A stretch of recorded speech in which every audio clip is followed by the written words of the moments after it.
you got rid of all the cat lines. As far as you know.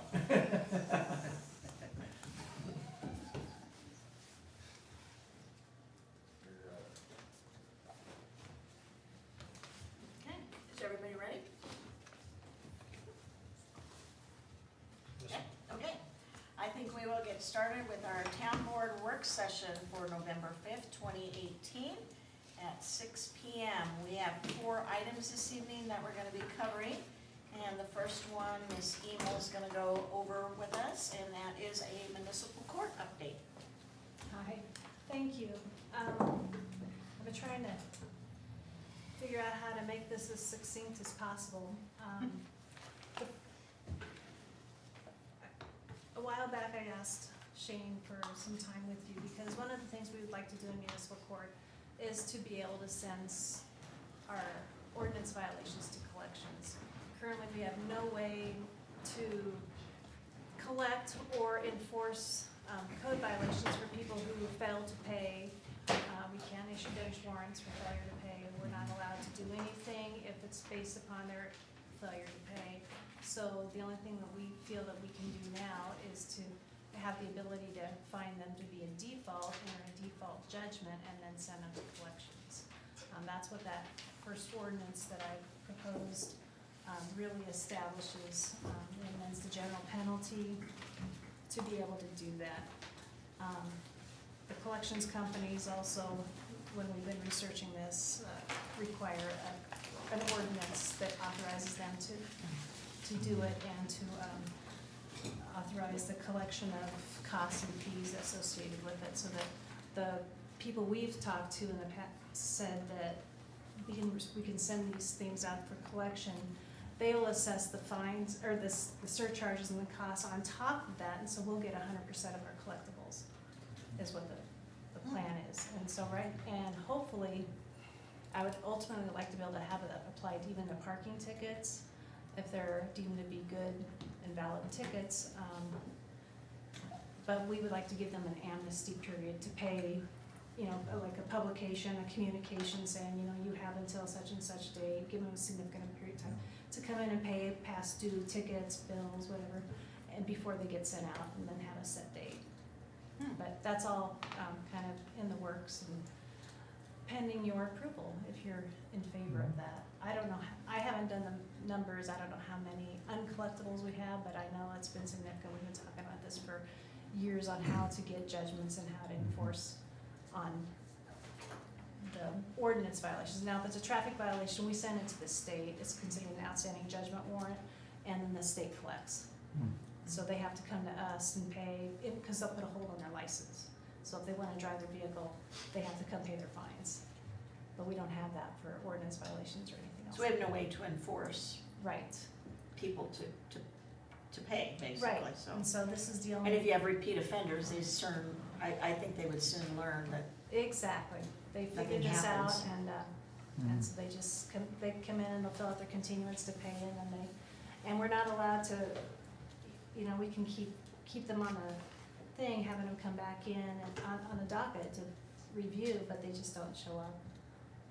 So, Can the collections be the typical, they keep a percentage of whatever they collect, and is that allowed, or? no, I would have, I know that Pam has looked into, there's a state collections that they will do it, and then we've also looked into PFC, and they charge, I don't think it's a percentage, but they charge a set fee to collect, but that's on top of what we get. We would get our full recoverable amount.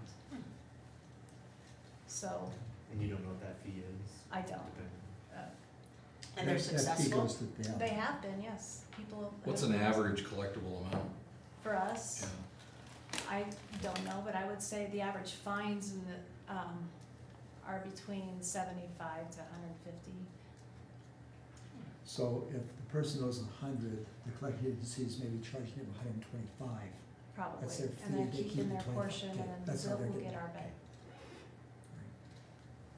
I'd like to see the fee, I think, for, I don't want this to become a Well, that's- hardship on, Yeah, but like, if they're, if it's, what if it's double, or what if it's another $100, and it, Well, I think if the I think if we've gone to the trouble to create a fine, then, I mean, at that case, if they had a hardship case, they would have made it. Would they not have? I mean, Right. isn't that their opportunity when they come to court to make their hardship case? Yes. I think these are people just trying to evade not paying. Because you did, I think your discussion also had that alternative. Right, that's the next part, the alternative sentencing options, right. And we obviously can't apply that retroactively now, but, you know, I suppose if somebody were to actually show up on those failures to pay, we could talk to them about that if that alternative sentencing is Well, something interesting. And Kim, if we did this, could we just put that right on their information so they know if we have to collect from you, our collection company Right. adds a surcharge of Yes. X, Y, or Z? I Right. mean, you know, there's no harm if we can find out what that number is, to just so Absolutely, the we can board put knows. that on the, But- when they request a continuance to pay, I don't see why that can't be right on that paper. Right, Mhm. and they know. They know it's cheaper to Mhm. just pay it now. Right, And then do we I assume we let people do payment plans if they wanna do? well, that's what, you know, unfortunately, parts of our administration for municipal court have been we're behind the times. We don't do payment plans right now, and we also don't do online payments. If you wanna pay by card, you have to call in to the court and physically give your number or your phone. Ultimately, I hope that we can go to online payments, in which case a payment plan then would make sense.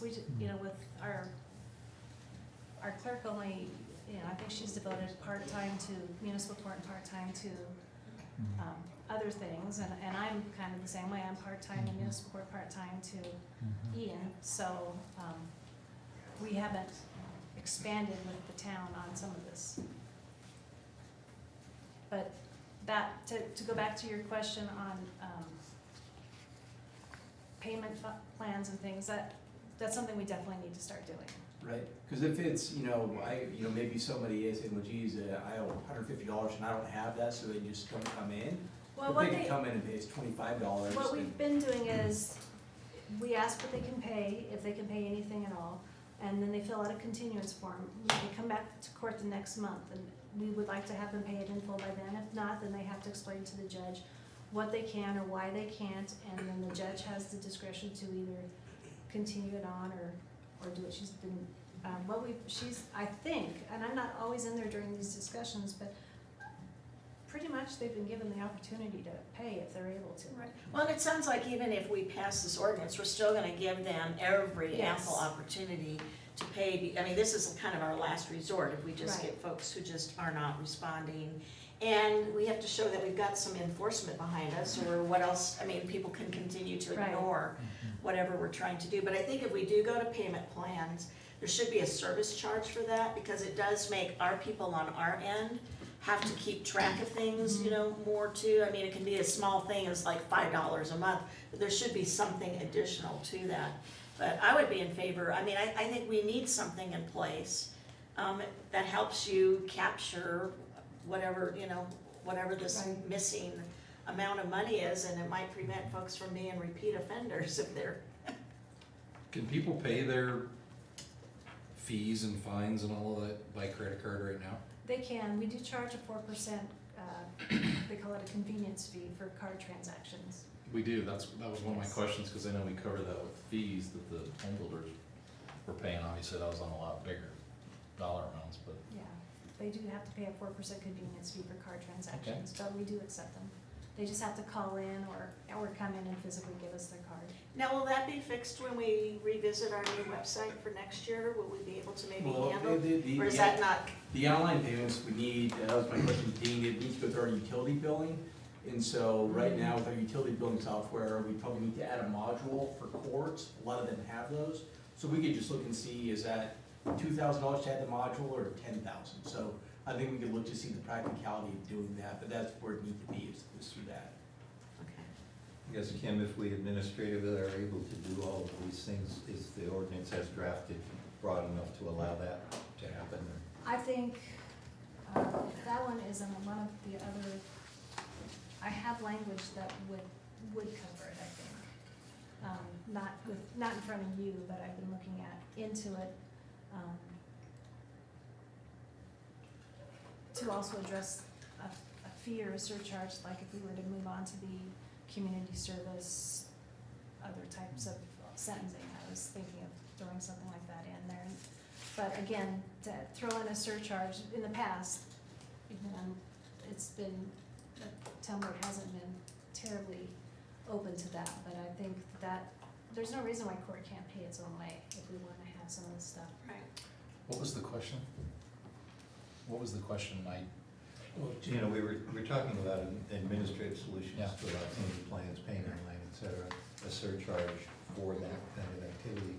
I asked her if the current ordinance is drafted in a way to allow that to happen, does it give us the authority? I think the difference would be if you wanna have it set as an actual surcharge that's drafted up in an ordinance and imposed on every case, or if it should be a fee based upon, set by the court, based upon what is being offered, you know, what alternative they are. The surcharge would be, if you do a surcharge, that applies to every ticket. So there's no critical point, like if they have a dog at large 5 times, that you can do anything more than you're doing now? There's no way to issue a warrant for any of this stuff, right? Not if it's for failure to pay. Oh, We don't jail in court anyway, in municipal court. But we don't really have, the dogs, if it's a dog case, so to speak, if there's been 5 tickets, it's because they haven't appeared in court, and that's a whole different thing. Right. A lot of the complaints that I had heard from citizens who've complained about their neighbors, when I approach either our enforcement officer or our chief, they know these folks, they're repeat offenders. And I think that's part of the problem. They're repeat offenders and they go to court, they get fined, they get ticketed, but if they don't pay, There's they no- just keep their behavior going, and I mean, I've had some folks say they've lived with this for years and years and years, so I think we have to take some action so that maybe if these folks have to be held accountable in some way, and I think we've got options in here, if they absolutely can show that they are destitute, Right. you've got other options that they can do community service, or the judge can, I guess. Have Well, other, once authorized, yes. to do other things, so. What's considered to be a reasonable time to pay right now? We give them a month. Okay. You know, we like payment at the time of court, and then we give them a month to pay. And then if they come in and they have a good reason, or, you know, they're out of work, or whatever's going on, then the judge will generally request some payment right then, and then give them some additional time. It's sort of a court supervised payment type of plan, but I've never seen us go out beyond 2 to 3 months. I mean, under Judge Manning, he would only give 2 shots, and then he'd administratively close, but back then we could issue warrants. But under Judge Blau, I don't think I've seen her go out more than 3. Well, if our tickets are that low too, if we're looking at that $75 to $100 range, how far do you need to carry that? Right. You know? That's exactly right. But when you look at it in the whole, if there's a handful of the $75 to $100 payers that aren't paying compared to what all we have, then and like I said, I don't have the numbers, but we're probably carrying quite a bit of dead weight, so to speak. So you need to know from us if we're okay with. If you're okay with, number 1, the default ordinance and authorizing collections, and then 2, we can talk about the alternative sentencing that I've suggested, because I could incorporate it all into one, but I would like to get the default going so that the court has that ability, starting beginning of the year if possible. And the alternative sentencing, I can probably have something ready for you as soon as I can get it drafted. I've been working on some ideas for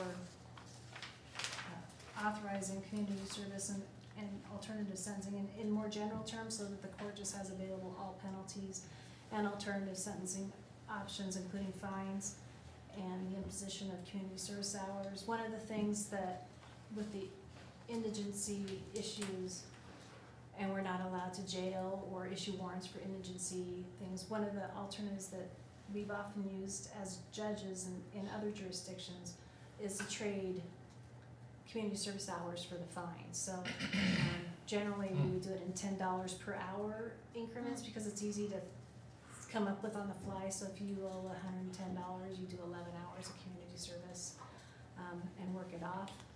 And then one of the things that I wanted to talk to you also about on the community service, I have spoken with Jackie Kremser here in town, and she doesn't see that there's a problem if we were to have community service done for the town, within our departments. I know we used to do that, and then several years ago, that practice stopped. And I asked Jackie if there was a risk. She's our manage- risk person? Yes, and I asked her if there was any risk issues with that, and she's been looking into it, and she came back to me with a proposed policy, so apparently there is not. She would, but one of the things she said was that she would like to have anybody who was ordered to do community service through the town they'd have to apply and complete a little background check, just to make sure that we don't have anybody that we don't want working on town things. And if they qualified, then we could find places for them to do their service benefiting the town instead of what usually happens is you're ordered to do it for any nonprofit. Well, then it's hard to control what they're doing, who they're doing it for. I've personally worked, like for juveniles, when I've had kids get in trouble, like over in Water Valley for trespass or littering, or last year we had some kids knocking on doors and running and they'd get mad and call. We would have, Water Valley was always really good at this, and in my deferred sentences that I'd work up with them, they'd have to do so many hours of community service, and Water Valley worked with us, and they would have me work right there at Water Valley and do stuff. Oh. So, I mean, that's what I like to tailor it so that it fits with what they've been doing. Yeah. And one time we had somebody pick up the dog park, when they got caught for littering, I mean, so. Yeah, there's lots of things. I'm really supportive of the idea of community service, but I also have a lot of questions that Okay. need to be answered about how is it monitored, who administers it, staff time, you're touching on this stuff. Right, Liability both ways. A volunteer gets hurt on our property, or, where was that, or, a volunteer does, something inappropriate to another volunteer. So I got some questions about liability. right, and that's what Yeah, Jackie's so- working on. You really need to have that tied down. The other question I had is, what happens if they don't follow through with the alternative sentencing? Do we go back into the fine and Right. collections? Okay, Yes, okay. then that part gets revoked, and they come back for Okay, further so we have sentencing an options. opportunity to do community service or Mhm. something else, and if they don't, Right, we turn them over, okay.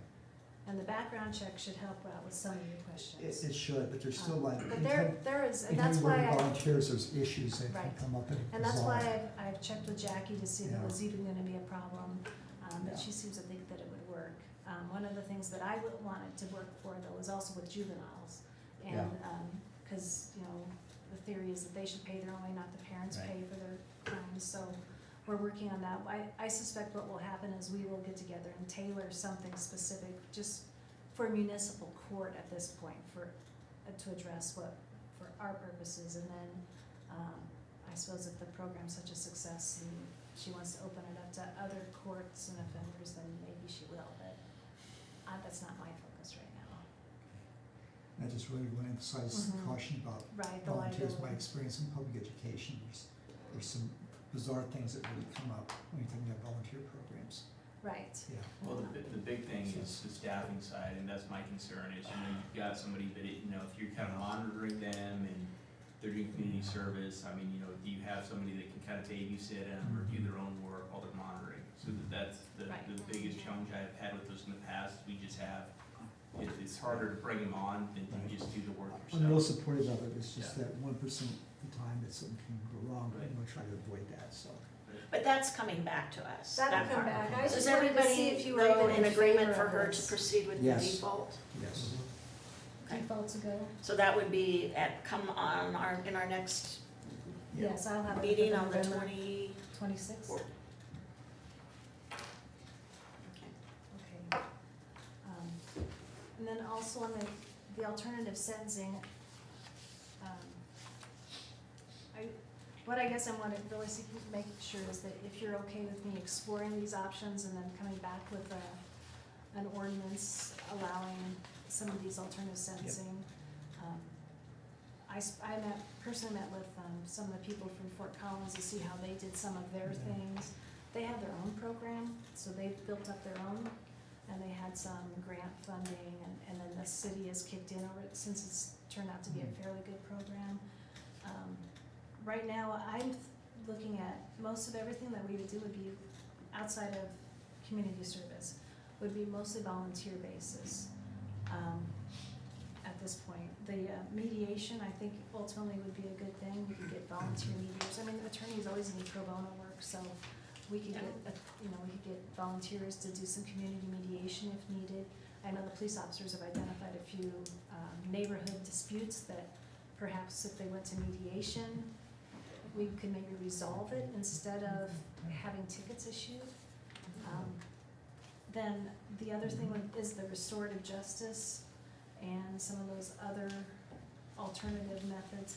I kind of already use some of this now, but the court has not ordered it because it's not really outlined for the court to have all that jurisdiction, all those options. But I do it as part of my agreements with some of the people, and it's usually juveniles that have gotten into trouble or made some mistakes and so we try to tailor things to fit so that they learn from it. And so I'll just give an example. We used Youth and Family Connections about a year ago when I had a couple of kids make it was fireworks time, fireworks season, and they had taken a bunch of firecrackers and taped them all together, and they were bigger, they weren't the little firecrackers, they were big ones, and they were lighting them and throwing them. Well, they were lighting it and threw it at a kid that they knew, who was in the backyard, but they didn't realize the kid's baby sister was crawling on the ground right there, and so, mom gets upset, rightly so, and police are called, and so these two younger kids, and they're like 12 maybe, get tickets, and they come in, and so we're talking with them and the parents, and I get a hold of Youth and Family Connections, and they set up and so they have this whole program of restorative justice and all these things that they do, but they will also work with us. They set up this class just for these offenders where they met with a magistrate over in Will County Combined Courts, they met with the fire department, they met with, I think, they just brought everybody in and they learned what could have happened, what they should have done, why they shouldn't have done it, and I highly doubt we'll ever see them back here again, because that took a whole day of their time and the parents had to participate too. Good. So it was, but these are things that I've been looking at, working with. I know the police department has been working with Youth and Family Connections for a while. In fact, Chief Michaels was the first one that hooked me up with them a long time ago. So, but we just haven't really gotten to the point where I felt that we needed to have it as a sentencing option, but I think we're there now. We're getting enough tickets. Good. So, It sounds like you're onto some good things, so we'll look forward to seeing what else you bring Okay. back to us. Is there anything else? I just have a couple of housekeeping matters that we do need to discuss. One is that repeal of that paragraph 4 of the vagrancy ordinance. Are we all good for me to present that on the 26th of November? Yes. Okay. And the other one is the reappointment of the judges. Their 2-year term expires this year, and so we need a resolution reappointing them for another 2 years unless it's.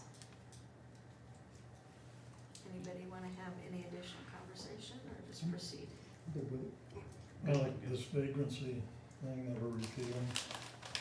And what are our options now? How far can these people go as far as,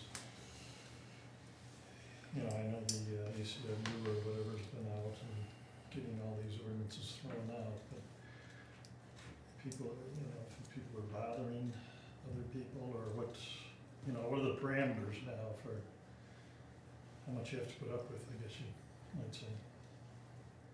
I'm not quite sure how to answer that. I think what she's changing is what Just. what the Supreme Court has already come It's down all on a about couple of other panhandling. That's what's communities. being removed. But I don't think it eliminates any piece of it that if they're being harassing or, I think there still We have are other some. ordinances that would Mhm. address trespass, harassment, you know, we do have some other ordinances that I would like to, I hope to have another work session with you sometime in the spring, to address some of the other ordinances that I've previously identified that we really probably need to clean up so that we don't get any more of those. But I think we're still okay. And if something happens and you're not happy with it, we can always redo it and try to rewrite something in that it won't violate the Constitution. We can we can be creative as much as we can until we're told we can't. Now, Green River ordinance is out, is that correct? Is that still enforceable? Well, it's still enforceable, but as long as it's not a constitutionally protected activity. And we've written that in, that's why our ordinance is okay, because that's the last paragraph of our ordinance. I mean, we can't prohibit any constitutionally protected activity.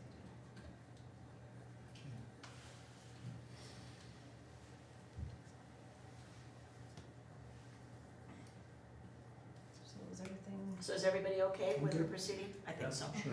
Good. Okay, that's all I have. okay. Excellent, thank you. Thank you. Then we're gonna move on next to Crossroads Boulevard linkage to Highway 392. Dennis, are you taking the lead on that one? The Honorable Dennis.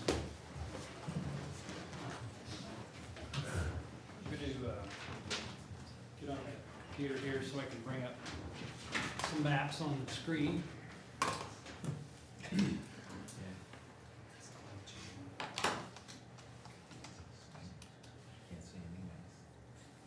Okay, so we're going to talk about Crossroads, Highway 392, and their relationships and linkages between the two, and just general regionally significant corridors, I guess you could call them.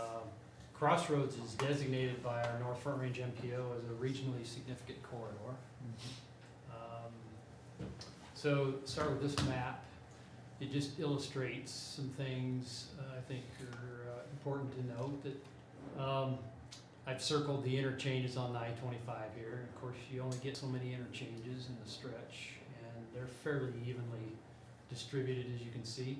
Crossroads happens to have one, and in fact, it has a recently upgraded one, so it's in pretty good condition that way.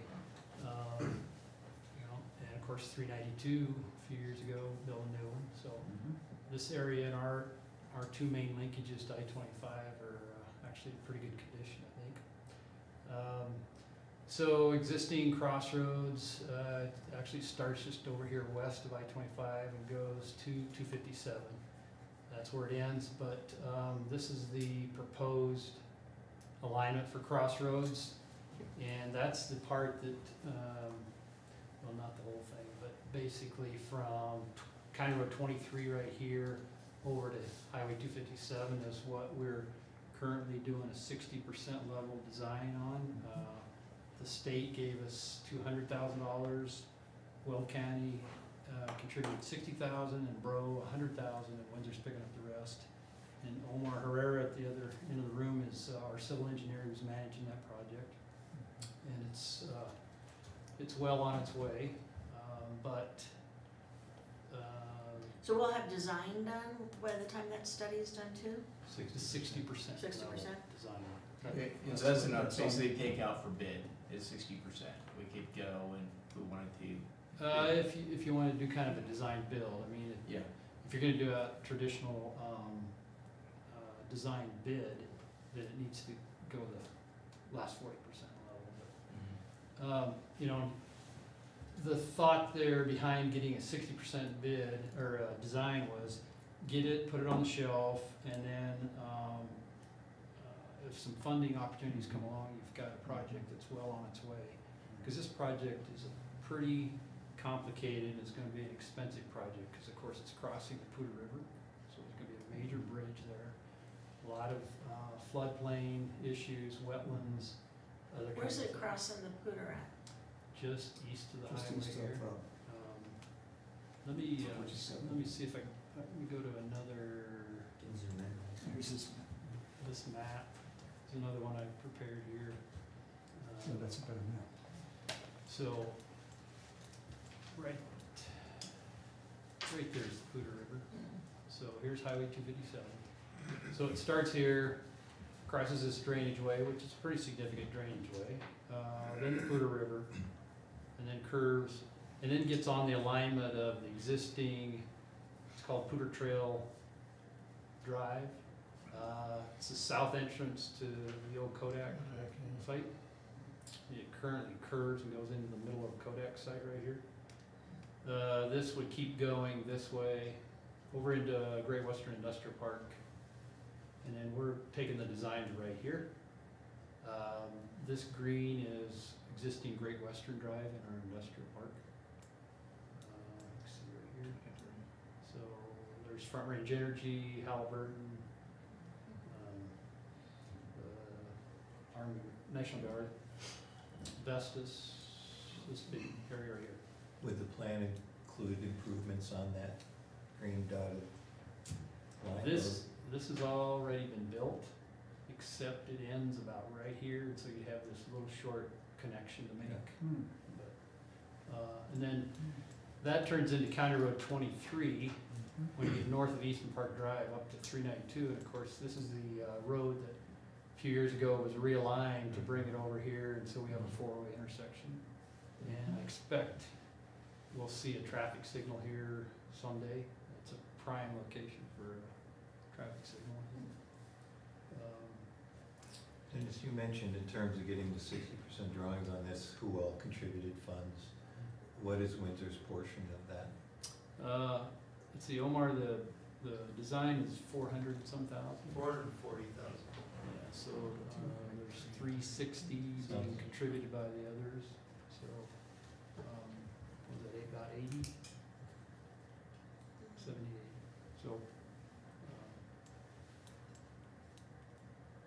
So I want to mention too that 2008, Weld County, Windsor, and Greeley got together and did a study that we called the O Street Arterial Corridor Study. And the reason it's called the O Street Corridor Study is because if you go back to the east and get to here into Greeley, they call it O Street. And O Street ends right here now at, I think it's County Road 20, it's probably 27 and a half, something like that. 83rd Avenue in Greeley. So the purpose was, it was recognized that it was an important corridor to this region because you have Highway 34 here running east-west, you have 392 running east-west, and south of there, of course, you have 402. But another east-west linkage was important, and it had its interchange there. So the plan was to determine the best alignment for this connection from here over to what Windsor was already planning as crossroads. And we've shown here on this drawing two of the alternatives that were looked at, 1 and 2 here. You can see this one here simply curves and comes up and follows the existing alignment of County Road 64 and a half. All of this was to avoid that home right there at 83rd and O, right? This, Have to, it's historic. there is a home right here, Yeah, T intersection. Firestein's. Another alternative you can see was to simply deflect it a little bit right here and then get on this alignment. This is the preferred alignment, this one, number 1, and that's what came out of the study is the preferred alignment. And is that preferred just because it's straighter? It's not, doesn't deviate as much? Straighter, it's more direct. So do have to go around these homes here, so how you do that, if you do this big a jog or something less maybe, but you'd have to get around it. Now, the plan was to get this alignment in place and everybody agreed to it, and then we all worked towards planning for that. So Weld County is reserving rights of way as they have development proposals in here, and this is mostly gravel mining right now, it's in the river bottom. But to my understanding, they are reserving the right of way on that alignment. And of course, like I said, we're doing this design right here now, so that part of it we'll have in place. Do we have that right away on the design portion? We do have not, we do right-of-ways? not have it acquired, no, but that's part of the agreement too, that Bro will dedicate that at some point. This stretch right here is owned by Carestream, and so we'll have to get together with Carestream, Colorado. Carestream Health, they own some of the property in the Kodak plant, so. As far as linkages to Highway 392, that's what we've shown here, these 4 green lines. Just to walk you through a few of them. Weld County Road 27 currently is a paved county road from 392 down to this road 64 and a half.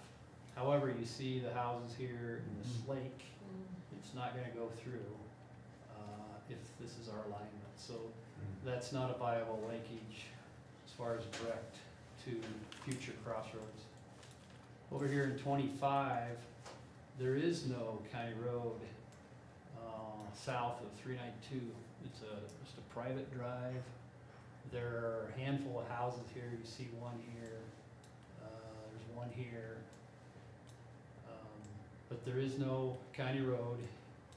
We looked at if you were trying to blaze a road through there, how could you do that?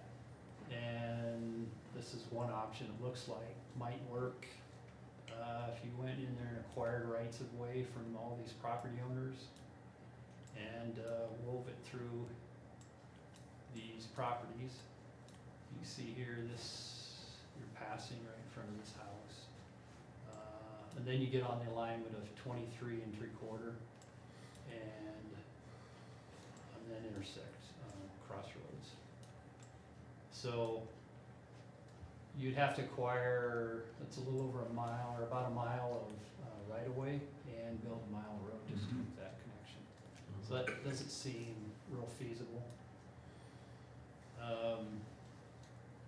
23, like I said, exists today, becomes Great Western Drive, and the only piece that's missing right now is this little short piece here. So as far as linkages, 23 seems like it would be an important and easy to accomplish linkage. So How many miles is that, 23 from? that's probably about a mile and a half. It's also closest to the ballpark. I don't know if that makes any kind of difference as far as traffic coming in that way. I think the closer you get to Windsor, the more likely you are for traffic, say, that originated out here somewhere, to make that diversion. The farther you would be to the east, then you have traffic that might be originating somewhere in here that are less likely to backtrack and then back this way. So again, the closer you get to Windsor, I think the more likely it is to. The more people you're gonna catch anyway. And your Severance people, because County Road 23 goes right into the heart of Severance, I think people will use that. That makes the most sense. If your destination was out of Severance to the south on 257, this seems like a pretty good way to go, rather than through the traffic signals we have here. Dennis, Johnny Olson comment talking about all this was discussing no more intersections. He was talking more in terms of curved roads and connections. Do we have the capability of doing that if we bring? We looked very hard at that, and we couldn't find a way to do it. It's, you kind of, at least I didn't realize how many houses are out in this area until you start doing this exercise. And I could not find a nice, diagonal that would just come down here and just blend right in. So that's why we showed the north-south. And like I was showing on 25 here, even that north-south, I think would be real difficult, inexpensive. How much is CDOT involved with this discussion? This, we did not involve CDOT in this discussion. You know, this exercise here, putting this map together, right? Dennis, at 392, could you round that instead of having an intersection, just have a curve there at the corner to come down this way and, yeah. Say up here at 23? Yeah. Yeah, curve from 392 on to 23. Just curve that. Well, It's an intersection. yeah, there's a Well, four-way yeah, intersection there yeah. now. Hmm. If there's a four-way intersection there without doing, say, an interchange with a flyover or something, let's see.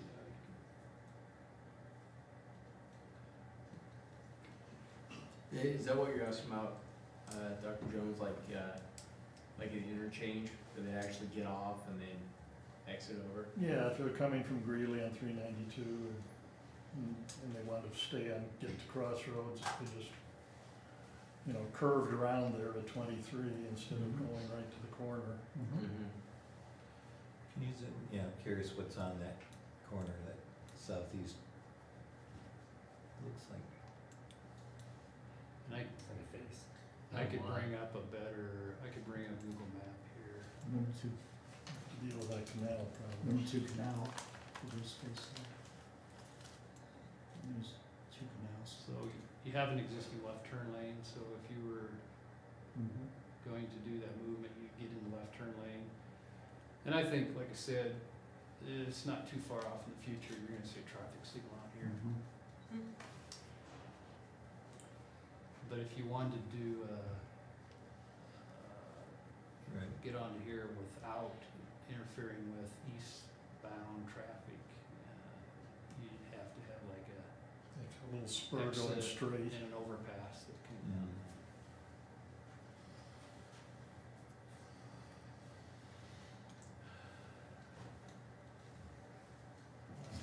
So I think that I've gone through everything in my memo that we've looked at, so are there any questions or thoughts? Back to the drawing board. Right, Ken? Now, when you get past our study area and they start, you know, making more plans for Post Street extension, are we expected to participate in that, or is that, I mean, that's county from there on, right now. Right, there's a section of it here that I believe is, well, I know it's in Greeley's growth management area. And also has been annexed to Greeley, so. Well, didn't Weld County, when we got that feasibility study suggest that we approach Greeley and talk to Greeley about what we were doing there to see if they would be interested in making, you know, start looking at their connection on their end? Yeah, I don't remember that. We haven't talked to Greeley about, I think they're aware that we were doing this design. Other than that, we haven't had a discussion with them. And who's doing the design?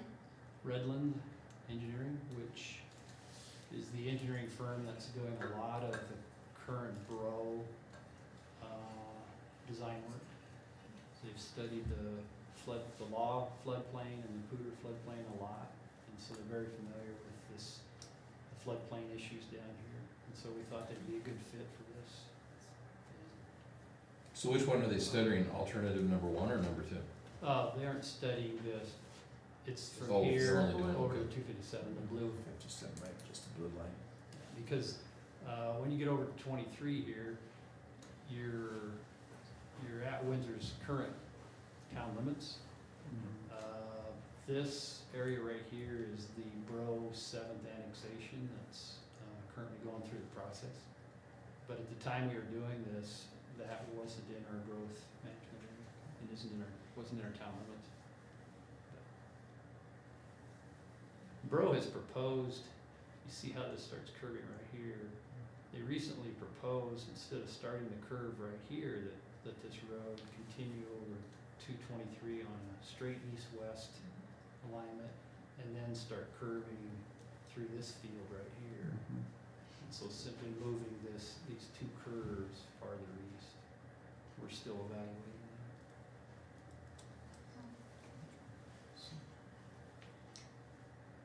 So what's next to actually do something? Well, this is, I think after, Mr. Olson came and presented to the board, and I think, you know, threw a lot up on, the whiteboard.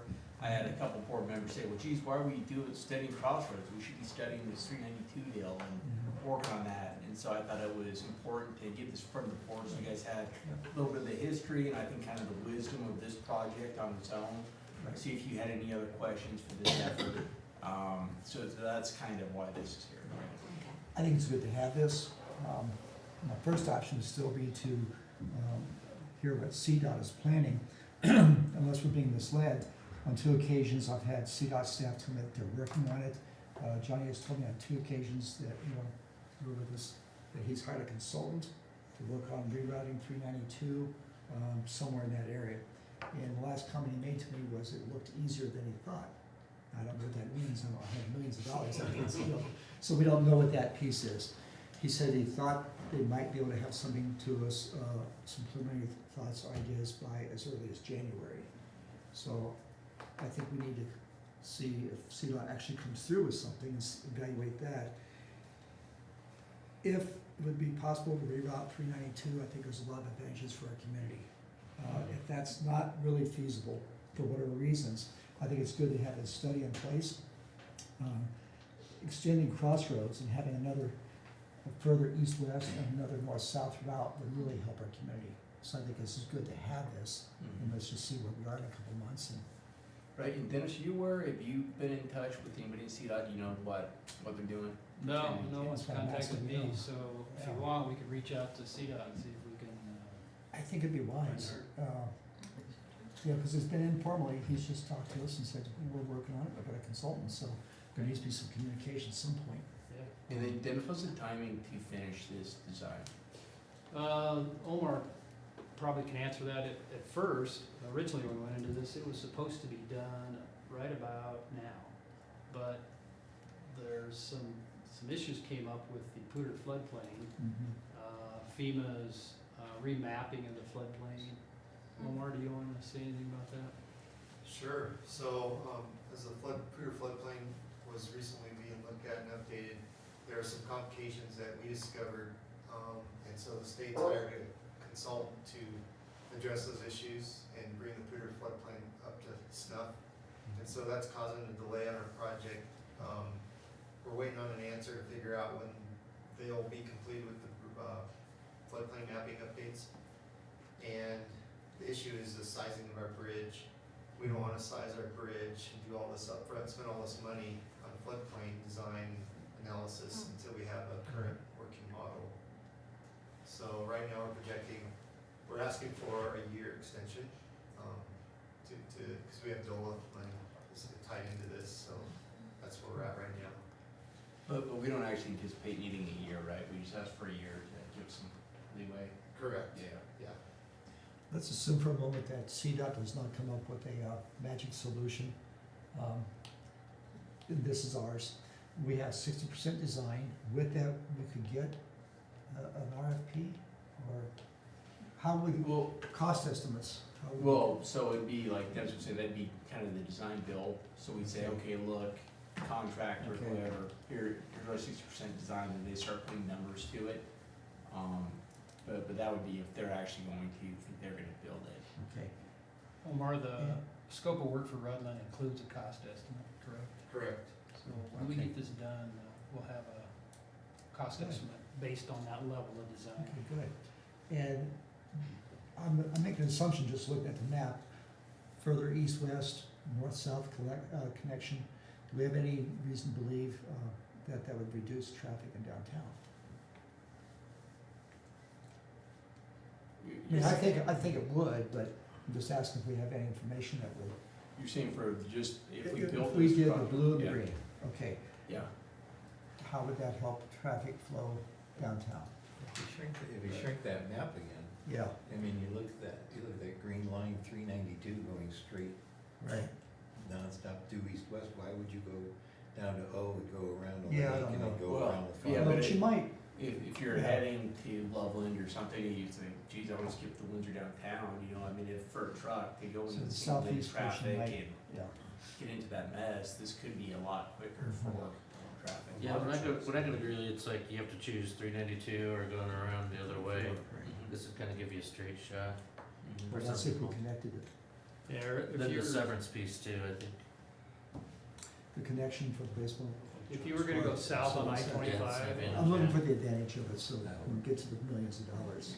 why would to me, we do if this? you're east, justify? westbound on Yeah. 392 Yeah. and your destination was to go on south on I-25, Mhm. I would go this way before I went through downtown Mhm. Windsor. I think I would too. I'm just I thinking think- ahead about justifying however many millions of dollars we're gonna spend, how is it going to improve our traffic? It looks to me like it would. I was just asking you experts. I think, Ken, I like your point though, to get CDOT involved, because I'd hate to have us plan this Oh, yeah. and then suddenly Right. realize if we had done X or Y, it would have been more conducive to Right, rerouting. right. Like I said, you know, I'm optimistic. I'm hoping the CDOT comes through with some, but if they don't, then you've got another alternative to look at. So, They might come through with money if they don't have a better alternative. right. Dennis, I can you like go that. back to that previous picture you were on? Of course. Because A lot of that paycheck. the idea that Johnny gave us was the 392 Yeah. to the Severance Road coming down would be the logical reroute Right. of 392. Right. And then, you know, Great Western would probably be willing to do some kind of interchange where the green line meets the blue down there. And I think, geez, that coming straight out of Severance like that, for the people in Severance not to have to go through downtown Windsor, Yeah. but wanna go to Centera or go, you know, Right. to Estes or, you know, whatever, that's gonna be a lot faster route for them to connect. That would be the choice road, I would think, to, Yeah, right here, this would be an easy, I'm visualizing this could be like County Road 17 when it gets to Highway 34. You have a right turn, free right turn lane.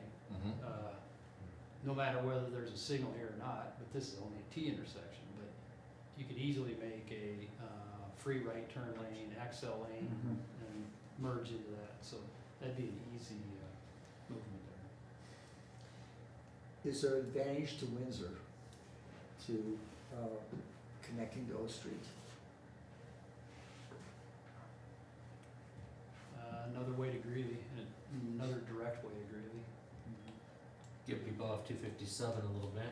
You know, If you have workers that are working in this industrial park from Greeley, gives that'd take them off of Direction. 390, that'd take them off of 392 or 34. just, you know, any time you can do parallel corridors, Mhm.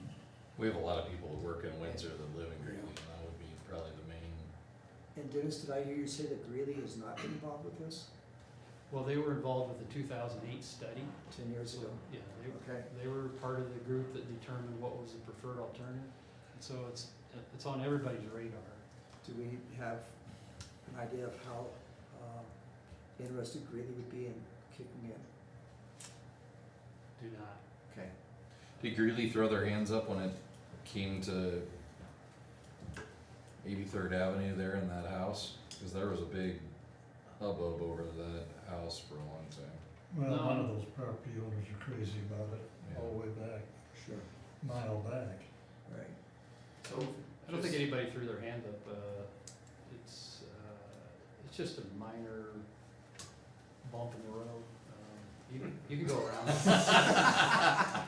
Did anybody have that on recording? Just a little house there. I have been coordinating with the city of Greeley on this, with one of their engineers, as far as where we're at with our design, Yeah. keeping it up to date.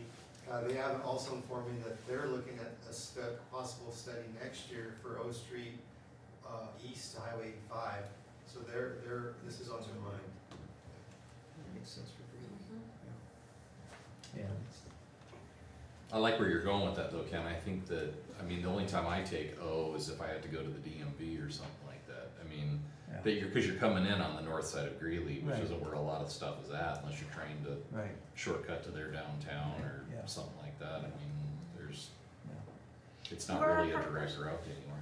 Who are our partners out there right now? It's Great Western, Well County and Windsor who went in, and DOLA with DOLA money, DOLA. right? Right. Was that was it?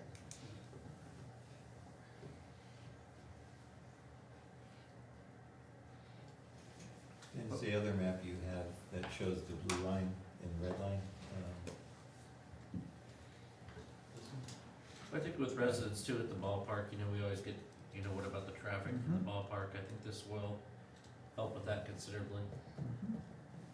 Like you said, it's a logical route, kind of getting out I-25. That weird spot on O Street where it goes around the lake, that's not gonna change.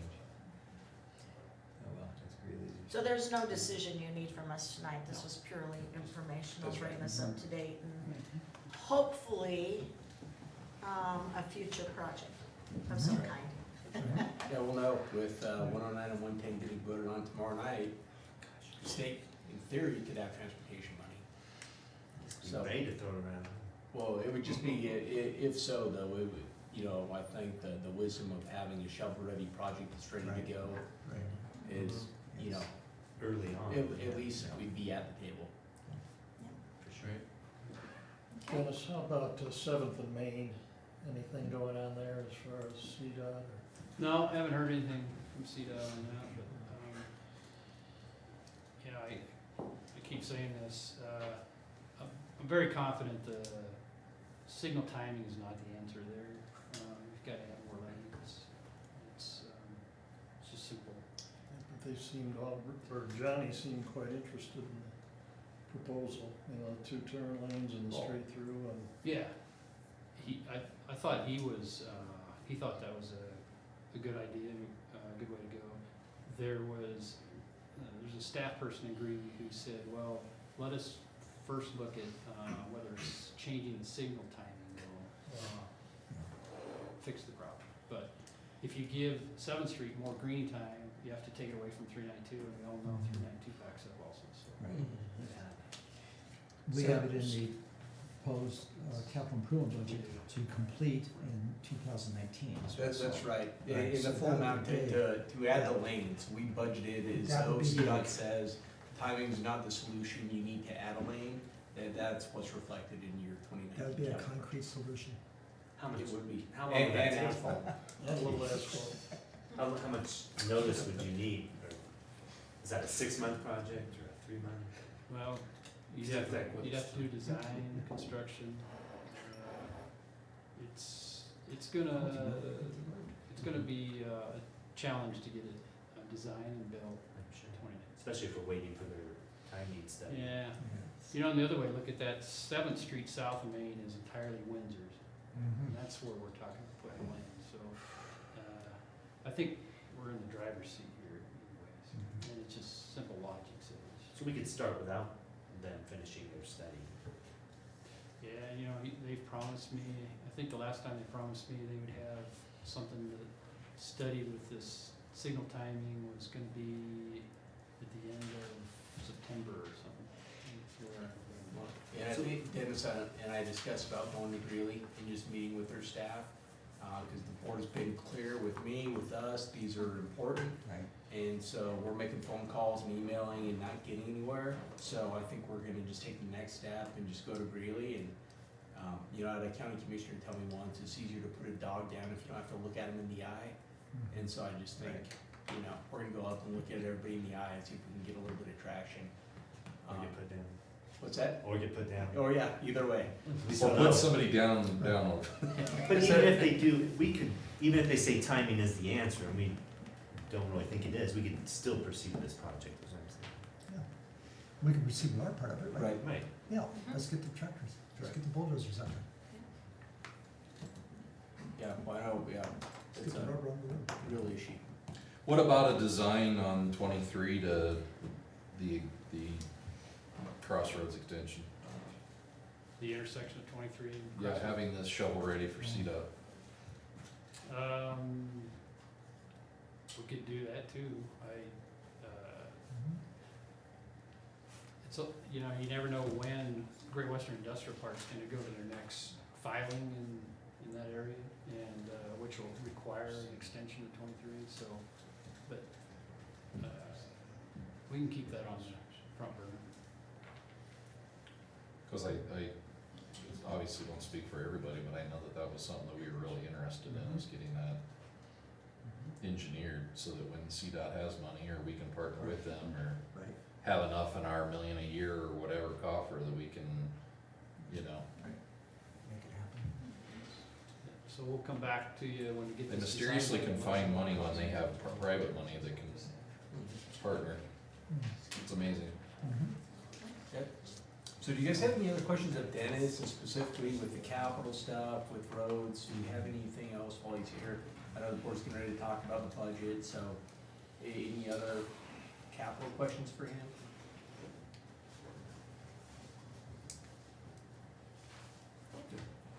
Do you need a computer? I don't think so. Okay, so then we'll move on to our next item, which is, we're gonna have a budget recap. And then the board's gonna spend some time just Okay. chatting about the budget. So just take one on each side and pass it. Take one down, pass it around.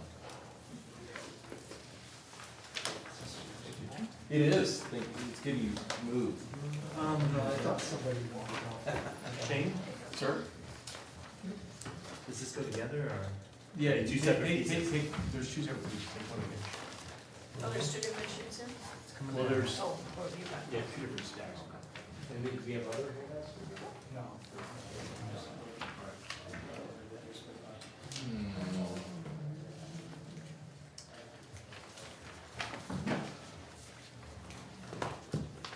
So there's two things we print out, you have one extra set.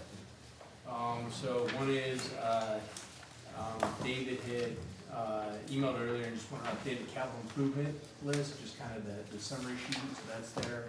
And then, the mayor said she wanted a breakdown of just all the position salaries, kind of what we're paying right now for salaries, so that's in your, other handout. So, I don't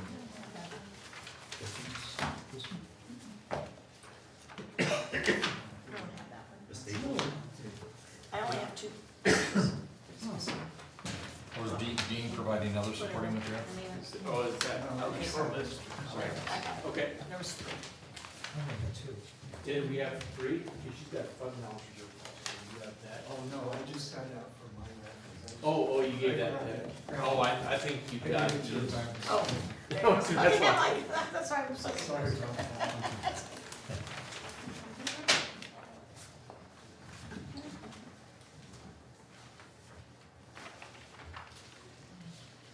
So do we have an update on the wage study? Have you heard any? Yeah, we've been meeting, with Candy Sidarius, and so she's right now, you know, kind of in the early stages.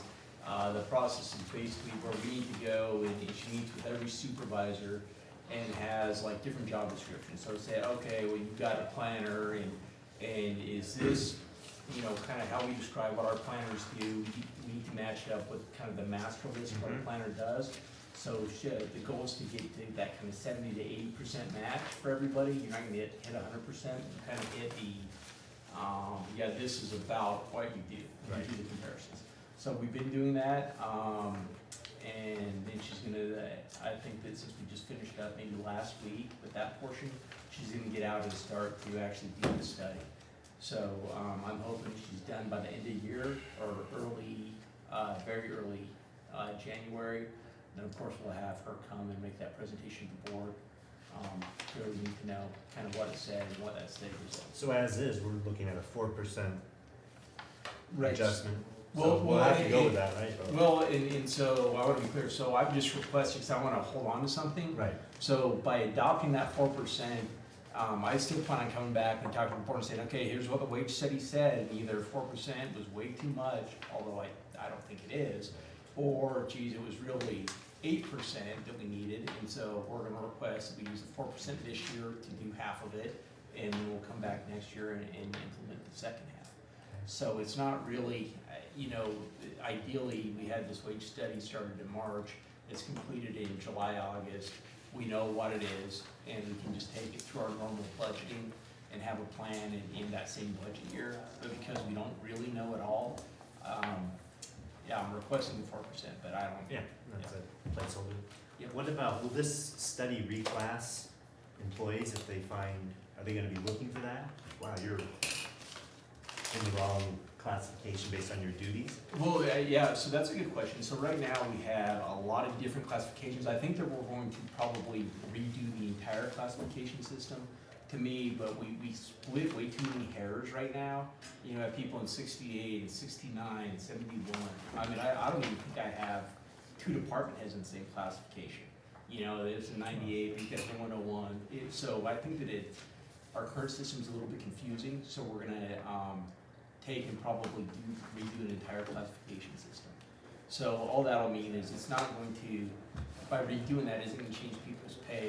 Again, with the planner one, if we have a planner one's job description and it matches up and that position should earn 3,000 more a year, that's just where it's gonna fall.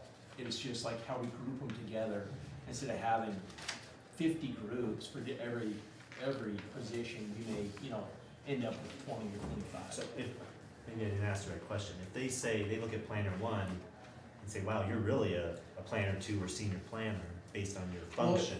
Yeah, no, they don't really do that. We can call people what we wanna call them. Okay. So they may look at our planner one, go through and say, well, really, the way this is described, it's really partly planner one and partly planner two is how they match. And in that case, we may say, well, based on this division of duties, let's blend it. Blend them. So we try to account for that, and so there are some blends where we may blend down.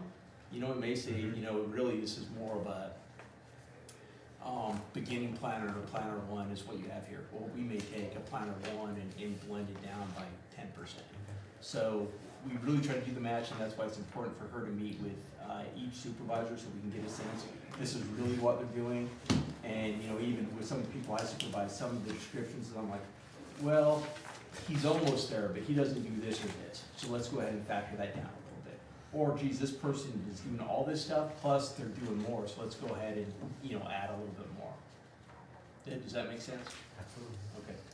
Thank you. But even though we've got as a placeholder that 4%, if we don't use it, the board could decide that whatever isn't allocated could come back to. That's absolutely right. Yeah, and so, that's It doesn't 100% right. So you're saying if it's, If it's under that amount, whatever that dollar amount Oh, is, yeah. we could say, well, we don't want it to just be allocated as an additional above and beyond if it comes the in at 3, 3% that we've That's right. already We're agreed gonna as the group merit, yes. That's absolutely right. Yeah, that's 100%, absolutely.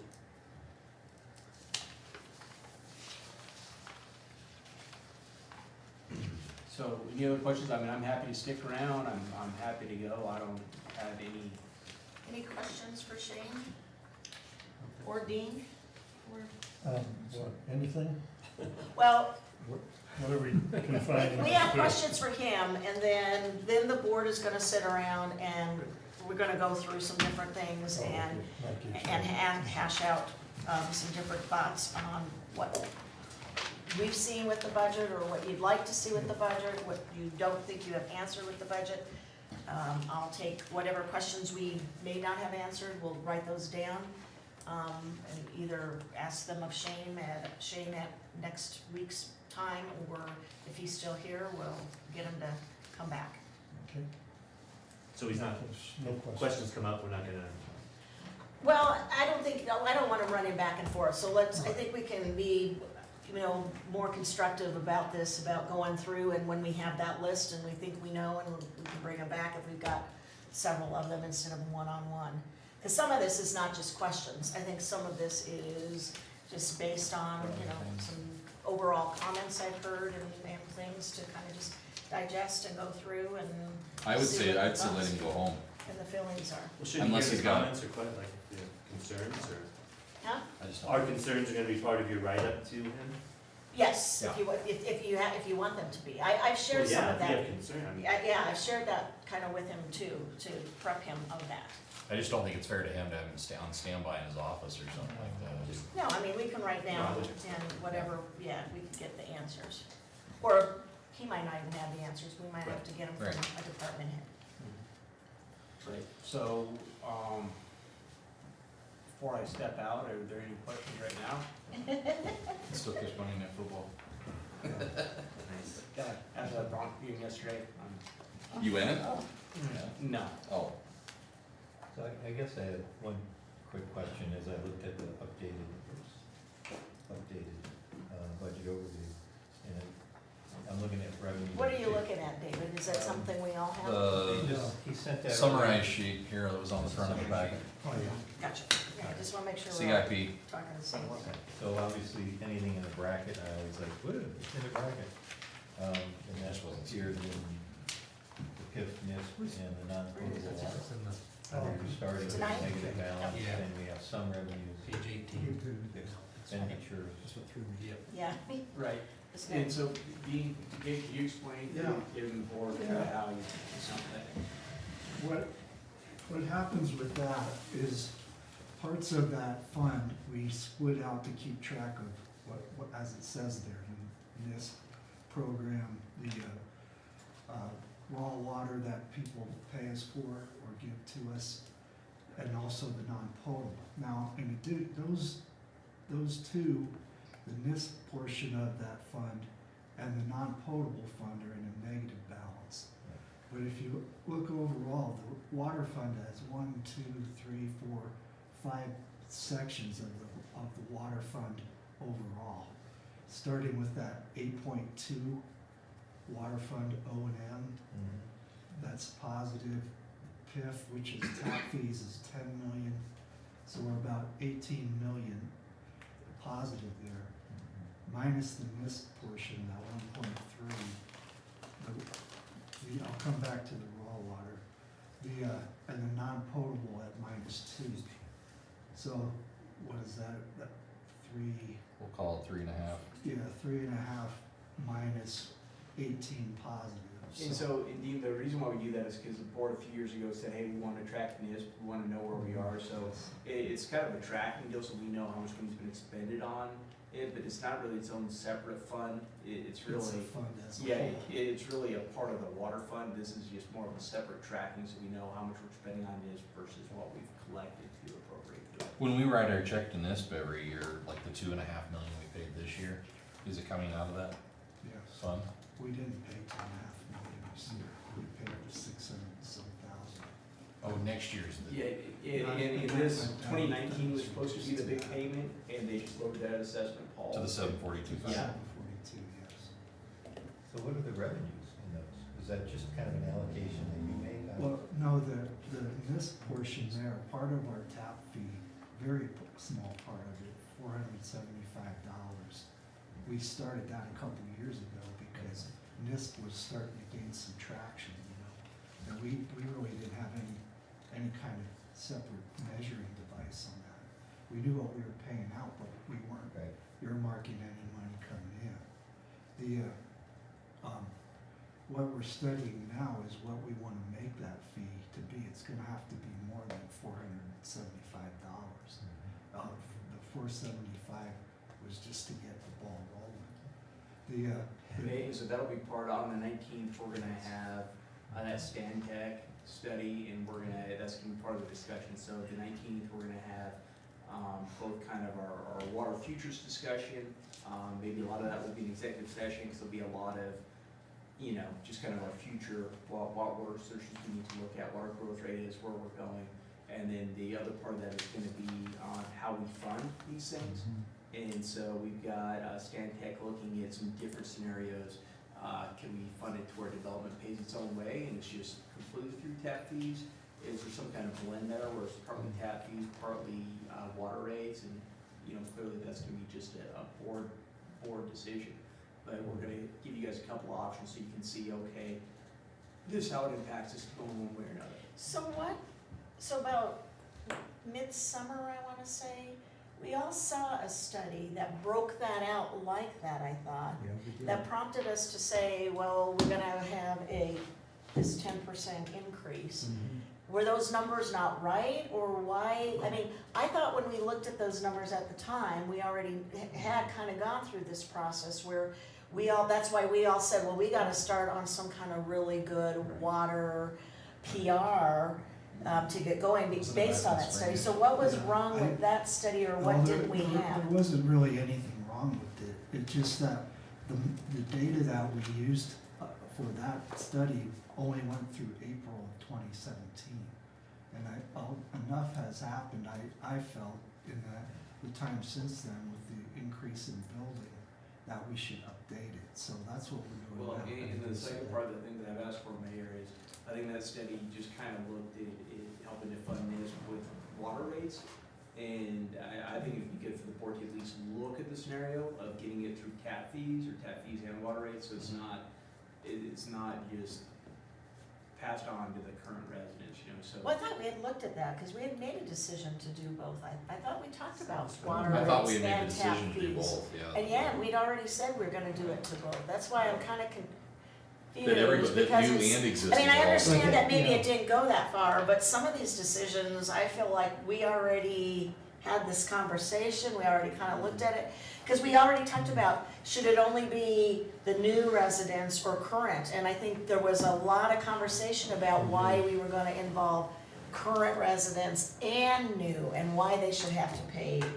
I mean, am I crazy, or what? I thought we You're had, crazy, I thought we had a lot of this Not all the conversation. time, not all the time here. But, did we talk about new people paying a little more than the existing or something? Yeah, but we Yeah, had we had this, some- but we've yeah. had this conversation. Feels like. Anyway, deja vu. Maybe we not need to to revisit date, it, but though. we've already kind of made some of these Okay. decisions. Well, there's no, you know, I think. It wasn't passed on to you. Well, and I know, I heard you guys talk this spring, Do you know when we saw that? When did we see it? I think that was before the new board members came it's on. because Was we saw it. it right? No, The these num- guys were here. the It was like number one of their very first, Yeah, Yeah, right, it was within the early first on. 2 months, the wasn't number it? I remember was in 5 years, $120 water bill for most residents. Yeah. That's the number that jumped out at me. Yeah. Well, we were here being sworn in, we sat along the wall, and Dean presented, what, 10% increase over 10 years? There you go, yeah. It was before you were sworn in, but after you were why? elected, yeah. But why, and the rationale for that, we weren't part of that. These folks did it before we got. Trust us. Yeah, exactly, just trust. Famous last words, just trust me. I mean, we Clearly, could, we yeah. need to revisit it, and I know you said that there's some updated numbers, I mean, prices have gone up, we need to take a look at that again. I'm still gonna have some basic questions about how much water do we need in the future, and things, and how much do we have now, how much do we need, what are our options, what happens if we don't have any more? I still have That's some gonna be fundamental, that's gonna be I part have of the some discussion on fundamental that. questions before we get into what we're gonna charge people. Yeah, and so those are all part and parcel, that's all part of the Okay. same night. Yeah. And again, you know, Mayor, I'd just say that, you know, we didn't have an ordinance or resolution that came out saying, here's our water rates. I felt like it was still a little bit unsettled, is it 10%, Yeah. you know, so I apologize if the board feels like, no, it's 10%, let's just do it. So if that's really the direction you wanna give us, we can skip part of the meeting on. Well, the and I think that the reason she's saying this is because I think one of the diagrams said, Right. if we raise it 10%, because I think one of them was 7% every year. Yeah. One of them was 10% every year over the next 10 years, because we were looking at where everybody's bills would be 10 years from now if everybody kept automatically having a 10% increase every single year. Yeah. It was in the packet that we were reviewing in that work session that was giving us, I wanna say, a 5, a 7, and a 10. It's not that I don't wanna have the conversation, and I think any good conversation, if Sure. we have new information, is warranted and good. But at the same time, I think, and I've heard loud and clear from my board members, we don't wanna keep going over conversations again and again. This is a board that wants to see action, and we don't wanna we do wanna do our due diligence, but I don't think we wanna study something so much to death before we finally get some things happening and done. Well, And so- I'm sorry, Mayor, but that may be, but if today you asked me, how do I vote on a 10% increase, I'd say, no. I have no idea where that number came from, other than you'd asked me to run it. I have no idea the rationale behind it, Well, no, that's why I'm saying, So- it does warrant it, but some of the stuff we have talked about previously. I agree. And so I just wanna make sure that we are talking about things that help us make the decision to move something forward. And we're not just continuing to have conversation after conversation after conversation. I agree. But I will go back and second what Ken said. I'd like to know where our overall water, yeah, our water portfolio, like what do we have in shares? So this may involve Dennis, you know, et cetera, to know what we have in CBT, what we have Yes, in, On the you know, nineteenth, okay. on the nineteenth. The nineteenth is a magical date, we're doing everything. So we'll have, November 19th yes, yes, ma'am. Man. of 2019, of 2018. Thank you. Yeah, that is coming up in. Let's synchronize T-minus. 2 weeks from tonight, we're gonna have that conversation. And I went through a preview today with staff, I met with John Thornhill, Dennis and Scott, and we're trying to cull through a lot of information and get some stuff that's really meaningful for the board, so. Sorry, one other quick question, Shane. You know, you and I talked a little bit about, the budget obviously is driven by capital expense, the CIP, and from the October 1 to October 20, there was the $1.5 million increase you mentioned, what? Yeah, so the big part of the increase, was that we put in that $1 million transportation reserve.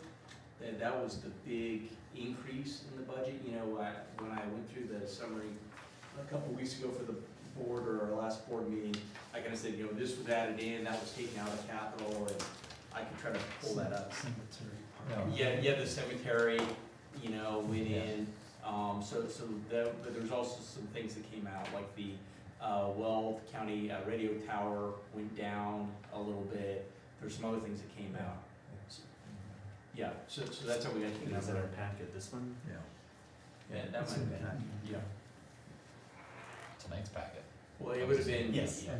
Well, I think 2 weeks ago, when I was speaking with the board about why the capital, how it changed, I was. Wasn't that a separate thing, or was it It was extra? in an email this week. Oh, it's Yeah, in we here don't too. have, I don't have a hard Okay, copy of it. Yeah. I've got this. all right. And I could pull up that last meeting if it helps, that would be. No, I mean, I thought what you sent earlier today was fine. Okay. So anyway, yeah, so that was the delta, but I think the big one was that $1 million reserve for street projects that the board has directed us to put in. Okay. Good. All right, awesome. Somewhere, this number, gotcha, 26. Yeah, let's take a 5-minute break. John, 26. Well, 30. Does anybody need a drink? I'm gonna go upstairs and get some. I'll take it. Right. That it? What's the total of this project? So, So you're saying that you added these down Yeah. and you came up with 36 million out of the 35? Okay. Oh, so, Yeah.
want to hone in on, or if you want to look at this capital project thing, and maybe that's where we go first, but maybe maybe one-on-one, and I'm gonna do a lot more listening and writing down than talking, so, Well, my thought is always, the capital is where we make a difference.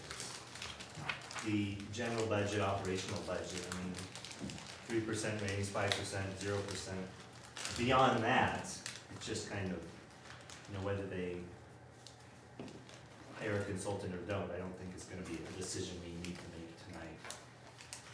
So I always think the capital is the most important. I'm okay. happy to look at anything or everything. So, does everybody want to start by looking at the capital then? Yes. So this is the new sheet that he just passed out? Or David, are you making a suggestion? Just one other Something else? general comment, Madam Mayor. Shane in his memo today noted that the operating budget itself in the general fund still shows a positive balance, about $500,000. So revenues exceed expenses.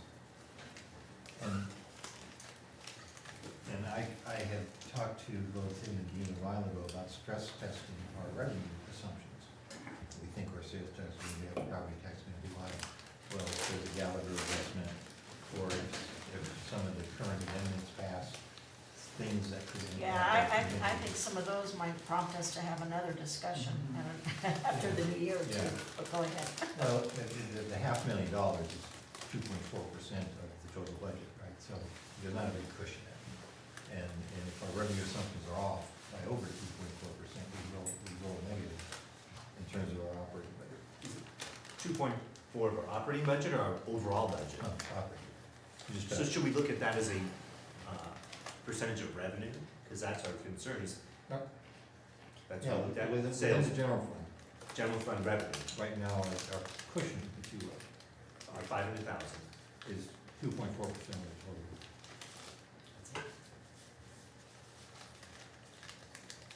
It's 500,000 out of 21.7 million. So if our assumptions, and that's where I have just asked a couple of times of Dean and Shane, can we see a model that says, here's where we are, here's what the budget looks like? What if our revenues drop by 5%? What if they drop? Well, not only that, but this is an article that just came out. And so you've got a lot more cities that are seeing, and we have some neighboring communities right now that are facing this right now in their budget process for 2019. Mhm. Which is, slowing revenues, but still rising spending growth. And so I think we do have to be cognizant of that, especially because we know right now, we don't have Mr. Big Box coming anytime soon. Probably, from what I heard from our retail expert, probably never really. It might be a good thing.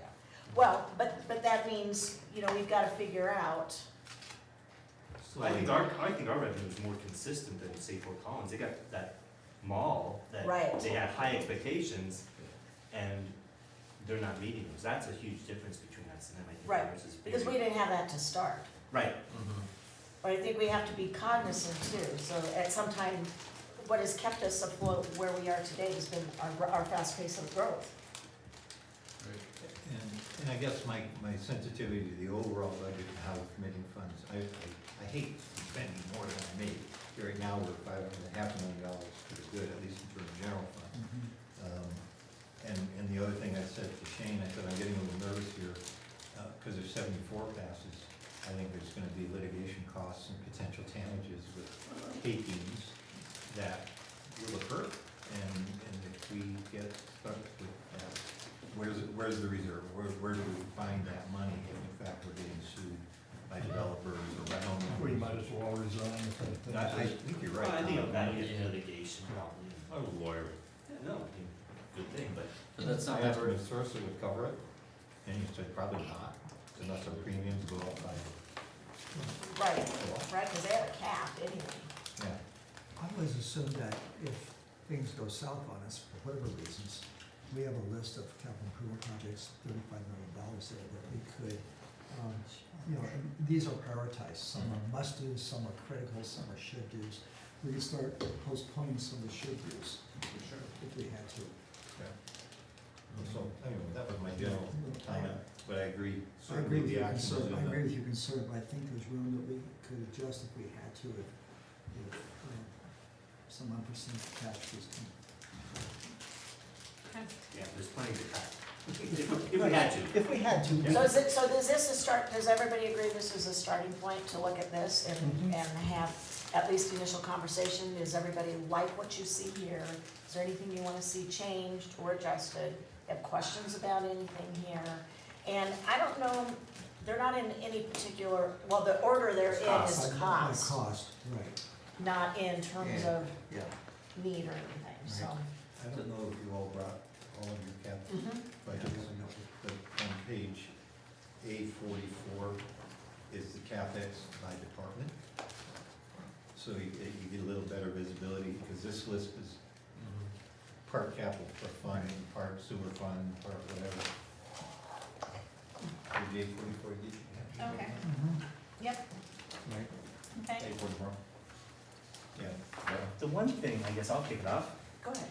and I don't even know which one it is, and I talked to Shane about it, was, and I'm a big advocate for 392 and the widening, but I think there was a huge cost in here Yeah. to Yes. design or study, and I don't remember, Oh. I see a couple of 392 widening at County Road 5, I think that's the actual project. There's one that was a design, I think, maybe from 13 up to 392, or, Well, are you saying, It's 5 to 392 widening?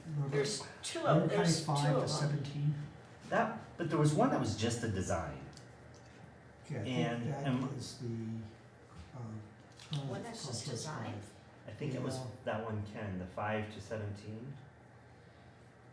Studying the widening of that. For 750, because that goes over the bridge, that's, we know that's not the project. That's I looked at that one, because I had a question about that. That's widening the bridge, or? Well, the whole stretch, including The tunnel also? Yeah, And my question was, I mean, I'm all for transportation, but how does that help us?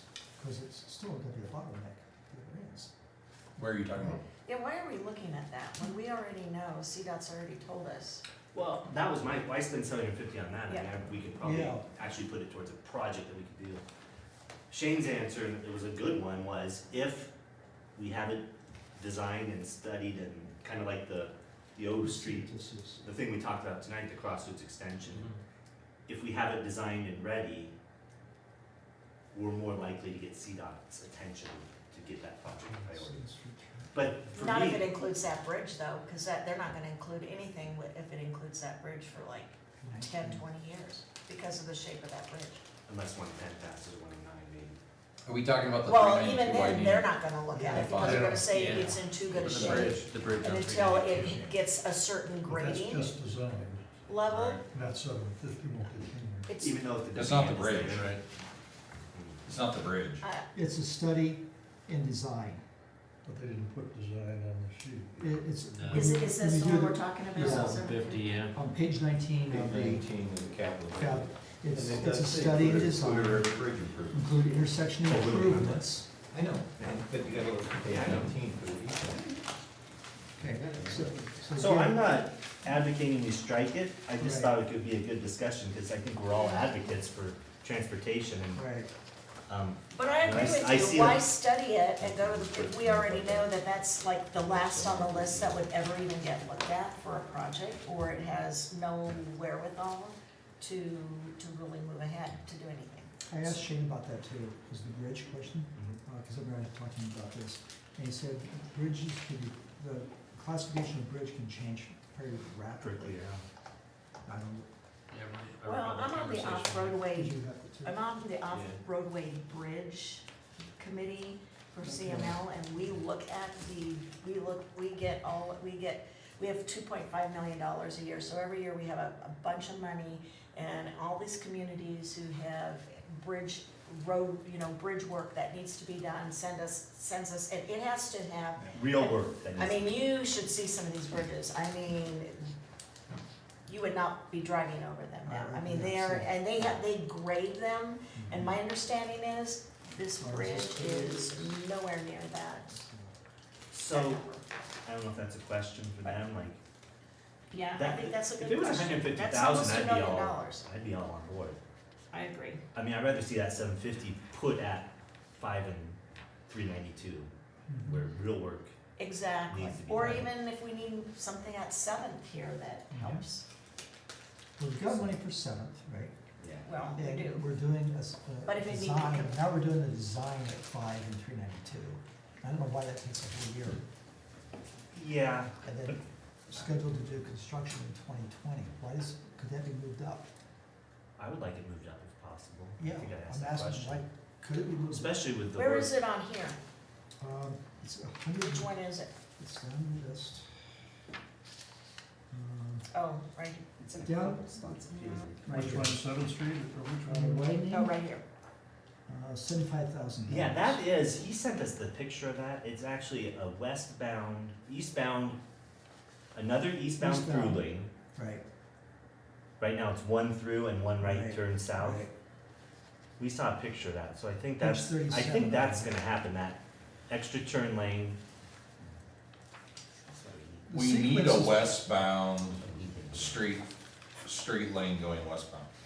I think so. I don't think a right-hand turn lane to go north on 5 is gonna do any good at all. I've, What does it Oh, I say, think Ken? we will. huh? Yeah, I think I think Ken says it's just a study again, isn't it? Well, No, we this did- is actual this- Well, no, because I asked Not what for this. 75,000. We'll find out. 392, the widening at County Road 5. We did a study this year. This budget, 75,000, is to do the design. And then if you look in 2020, they've got construction money. And my question is, maybe this is a higher priority than widening 392, and could the pace be shortened? Well, the design and the cost of doing that is $75,000 versus $750,000. The design, The just the design. design. But the other one was the design too, and it was $750,000 Yeah. for 392 in the bridge. That was Well, that's a longer. longer Bridge, stretch, yes, yeah. I Okay. totally agree. Yeah, I gotta draw a longer line. Yeah. Well, it all depends who we expect to play with us on this. Because I also talked to Shane about this, and when you have CDOT involved, they, of course, with all their monies, have to have all these Yep. environmental studies and other studies. And so it just kind of depends on, you know, who we want, I mean, and sometimes we can't even dictate that. If it is their roadway, they're gonna dictate what we have to do before we can actually do So something. we But may not but I be agree, restricted. I think 5 for me is a higher priority. Mhm. If it's money that's holding that back, I'd rather see that 750 go towards getting something done on 5 within the next year to 18 months, Yeah, I rather than a study on something that's, Yeah, the study, I love the idea. The price is high, I love the idea, but it seems like such a, like it's not even on the 5-year plan yet. So Yeah. it feels like a little bit, like a luxury to me. Now, Shovel ready is the argument for this. yes, that's the only That's the other, argument, just if there's money available. but it feels like a luxury when it's not like, we're gonna study it this year and do the work next year or 2 years. You're talking about the widening of 392. Yes, the All full, the way, yeah, Yeah. with the bridge and everything. that 750. Well, and if there was a way to still work with CDOT, like you said, using County Road 23 as the 392 bypass, why are we putting money in? Because if inevitably we own that bridge, Yeah. if inevitably we take over that stretch, Yeah. we don't have to wait for it to be in bad shape. We can say, get rid of it, we're gonna put in a 4-lane bridge in order to widen 392, you know, what isn't 392. Well, you brought up another question, I had that 750,000, maybe that's better put in reserve for the Crossroads Yeah, we could just expansion. save it, we don't have to spend it. Or the Crossroads expansion. I mean, where are we gonna get the most help for our people? Well, we haven't even started talking about what that Crossroads extension's even gonna cost. All we've done so far is the money to engineer, Right, right. Well, you can't really allocate till you have the money, with Right. the study. but we all know we can't count on Weld County or. But is that you a know, high, would that be a higher priority for our people than widening 392? 392 is a nightmare for, Yeah. it is, Yeah. it's tough for everybody. And I would agree, I think that 392 is more of a priority than You think it is? going to Greeley. Oh, I'd agree. yeah, I mean, in Main Street too. I mean, you the bottleneck at 5, and then heaven forbid you're downtown Right. within 3 hours either side of Mhm. it. Three Yeah. hours.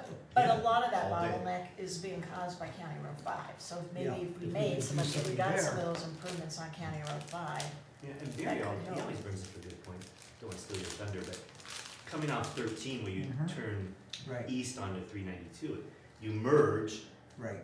and then you immediately break into 2 lanes right there by High Hops. It's just, Right. man, why can't we just?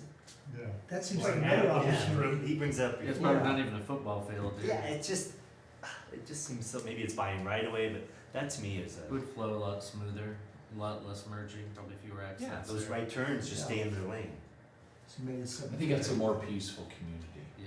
Well, I think You there's, merge right there, do you ever there's fight and arguing Well, about? well, there's two I'm quite things. deviating. There's also, you know, that intersection, another, slightly less expensive solution is there's no left turn lane to go west onto 392.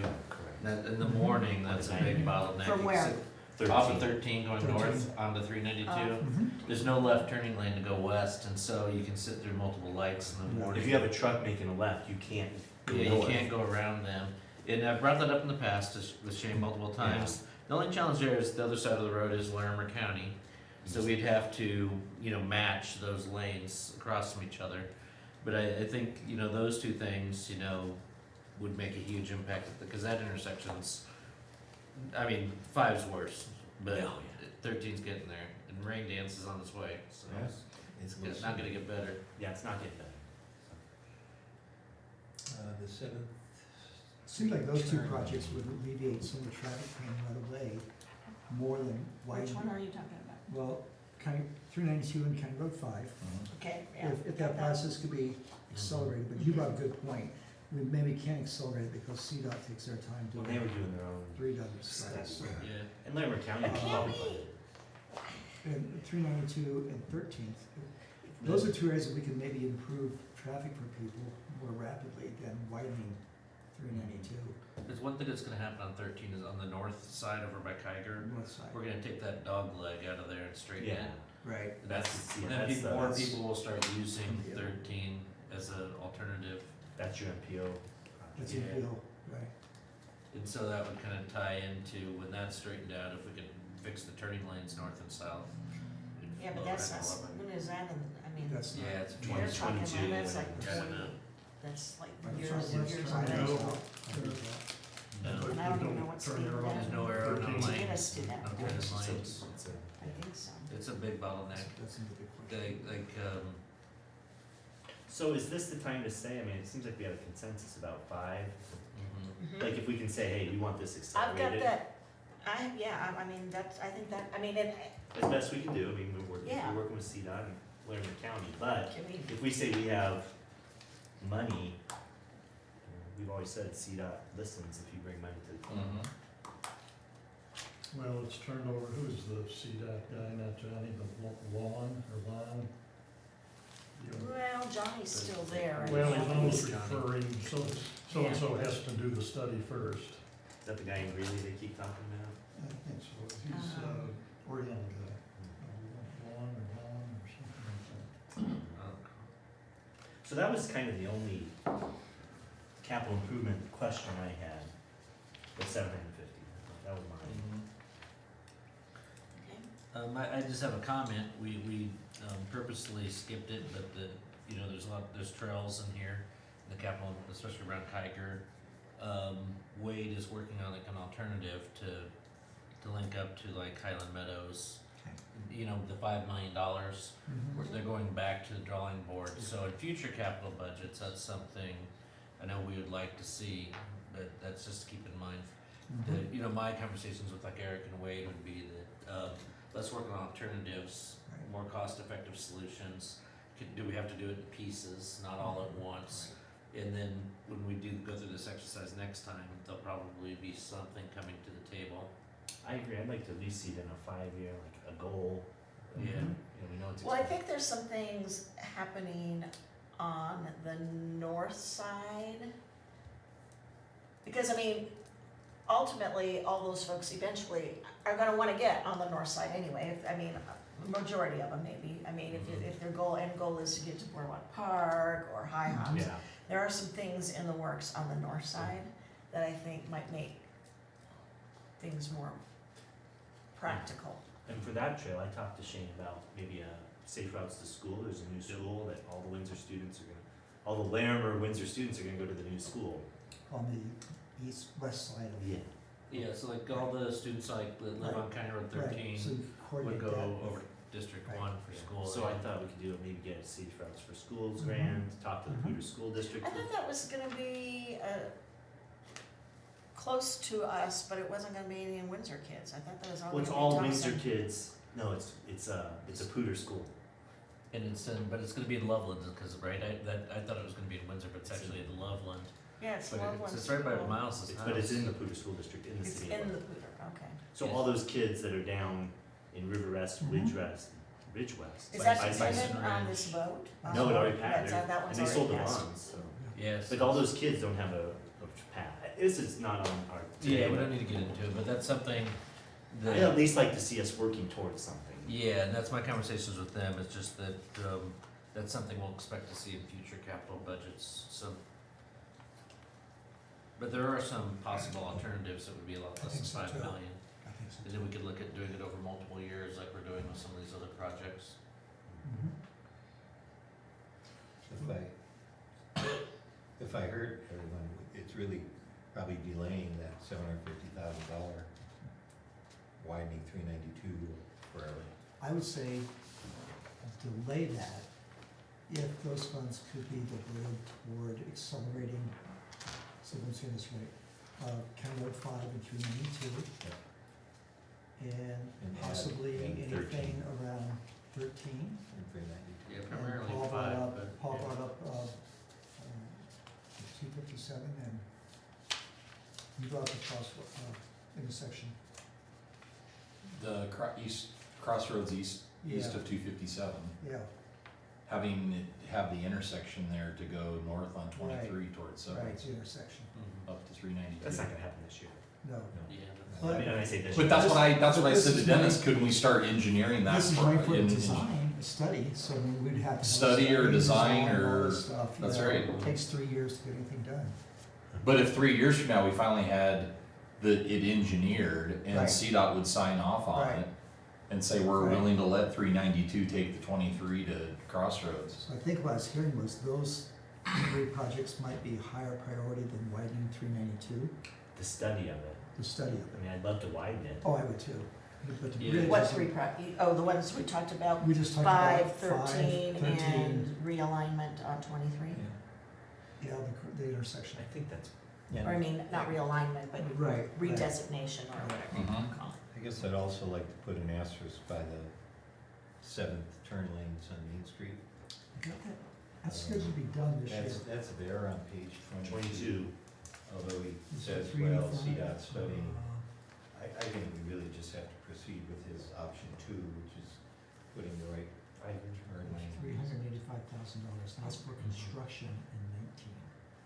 So Yeah. this time next year, that should be So done. that That's should be- what this sounds like. That's what So I this just says. wanna make, I just wanna make sure there's an I answer. just- Just make sure, okay. What he said Page tonight, we don't have 22. to wait, you know, on them, it's something. well, on the south side we don't, but if there's any north, there is some northbound work on this option too. Well, and we're into November now, so I mean, January, February construction, I don't know how much they can do. 19 is next year. Correct me if I'm wrong, but really what this option is restriping. They're not really changing. Oh, I pavement thought or it, anything. I thought the north side. On the north side of Maine, this is just restriping Okay. lanes. So they have a continuous. So that they have a continuous lane through. It's, if you go over there where 7-Eleven is, where they have their electronic sign that they got their, you know, variance for, there's enough right of way right there to put in a right-hand turn lane on Main right Is there. that what that says, Ken? To move, to shift it all over so that there's And Ken's the got two reading that. left-hand Try- turn lanes onto westbound Main. So what David's saying, that, Page 22. we just wanna make sure that's a Okay. priority, right? Yes. Let's not wait. Yep, I've got that on. Yeah, let's make sure that that means design and build and whatever, but it's gonna be And done, maybe right? not wait for Widening CDOT's. 7th to add a second left turn lane, Mhm. may or may not be necessary, okay. This doesn't Well, really to tell get us a the whole lot. blessings, I'm sure, either way. Yeah, Yeah, but I think if we say we got the money. Yeah. make it so, Okay, like 4th of July. okay, 4th of July. Well, and remember, it's not a matter of putting in the two lefts, it's moving the right of way to make a right-hand Right, turn so lane, the turn Yeah. right, then we'd have 2 lanes there, so, so that then we got 4 lanes Yeah. technically right there. it's not that difficult. Fourth of July. We just need this needs to be done by the 4th of July, I period. thought we pulled the cemetery deal off We of here. did. I thought we did too.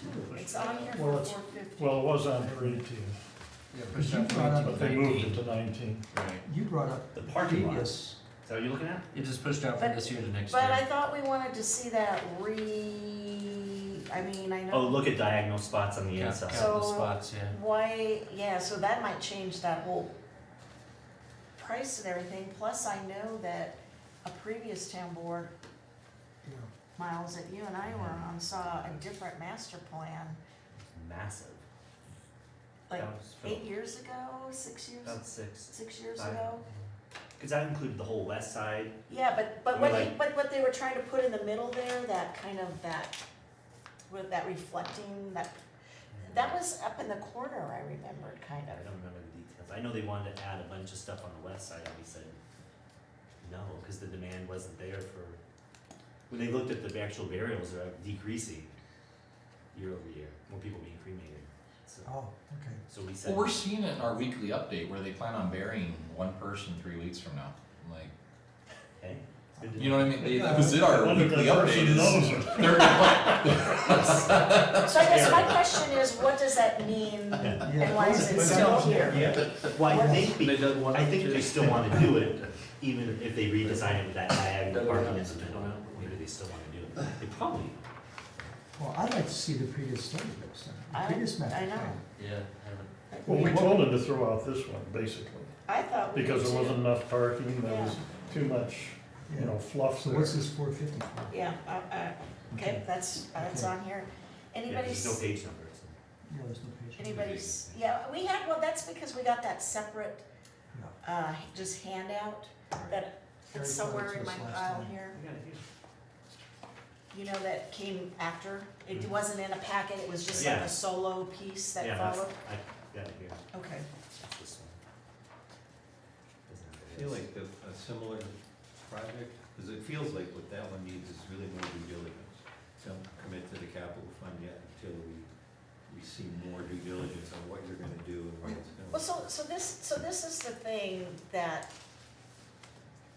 and it's just something that, and I don't know if you experienced this, cause you've been on the board previously, and, but we see these master plans, right, and they'll say, it's like a 10-year, 20-year out, so, but you're not really, just look at it, see that you think it looks pretty and nice and whatever, but nobody's beholden to anything. It always does have to come back before the board. But the thing that's frustrating to me is, like, this happened 6 years ago, and who remembers what we saw, what people, you know, what was the consensus then, what's driving this, and now all of a sudden we see something else, and where did that come from? Is it, you know, because I don't remember, maybe it was part of that, I don't know.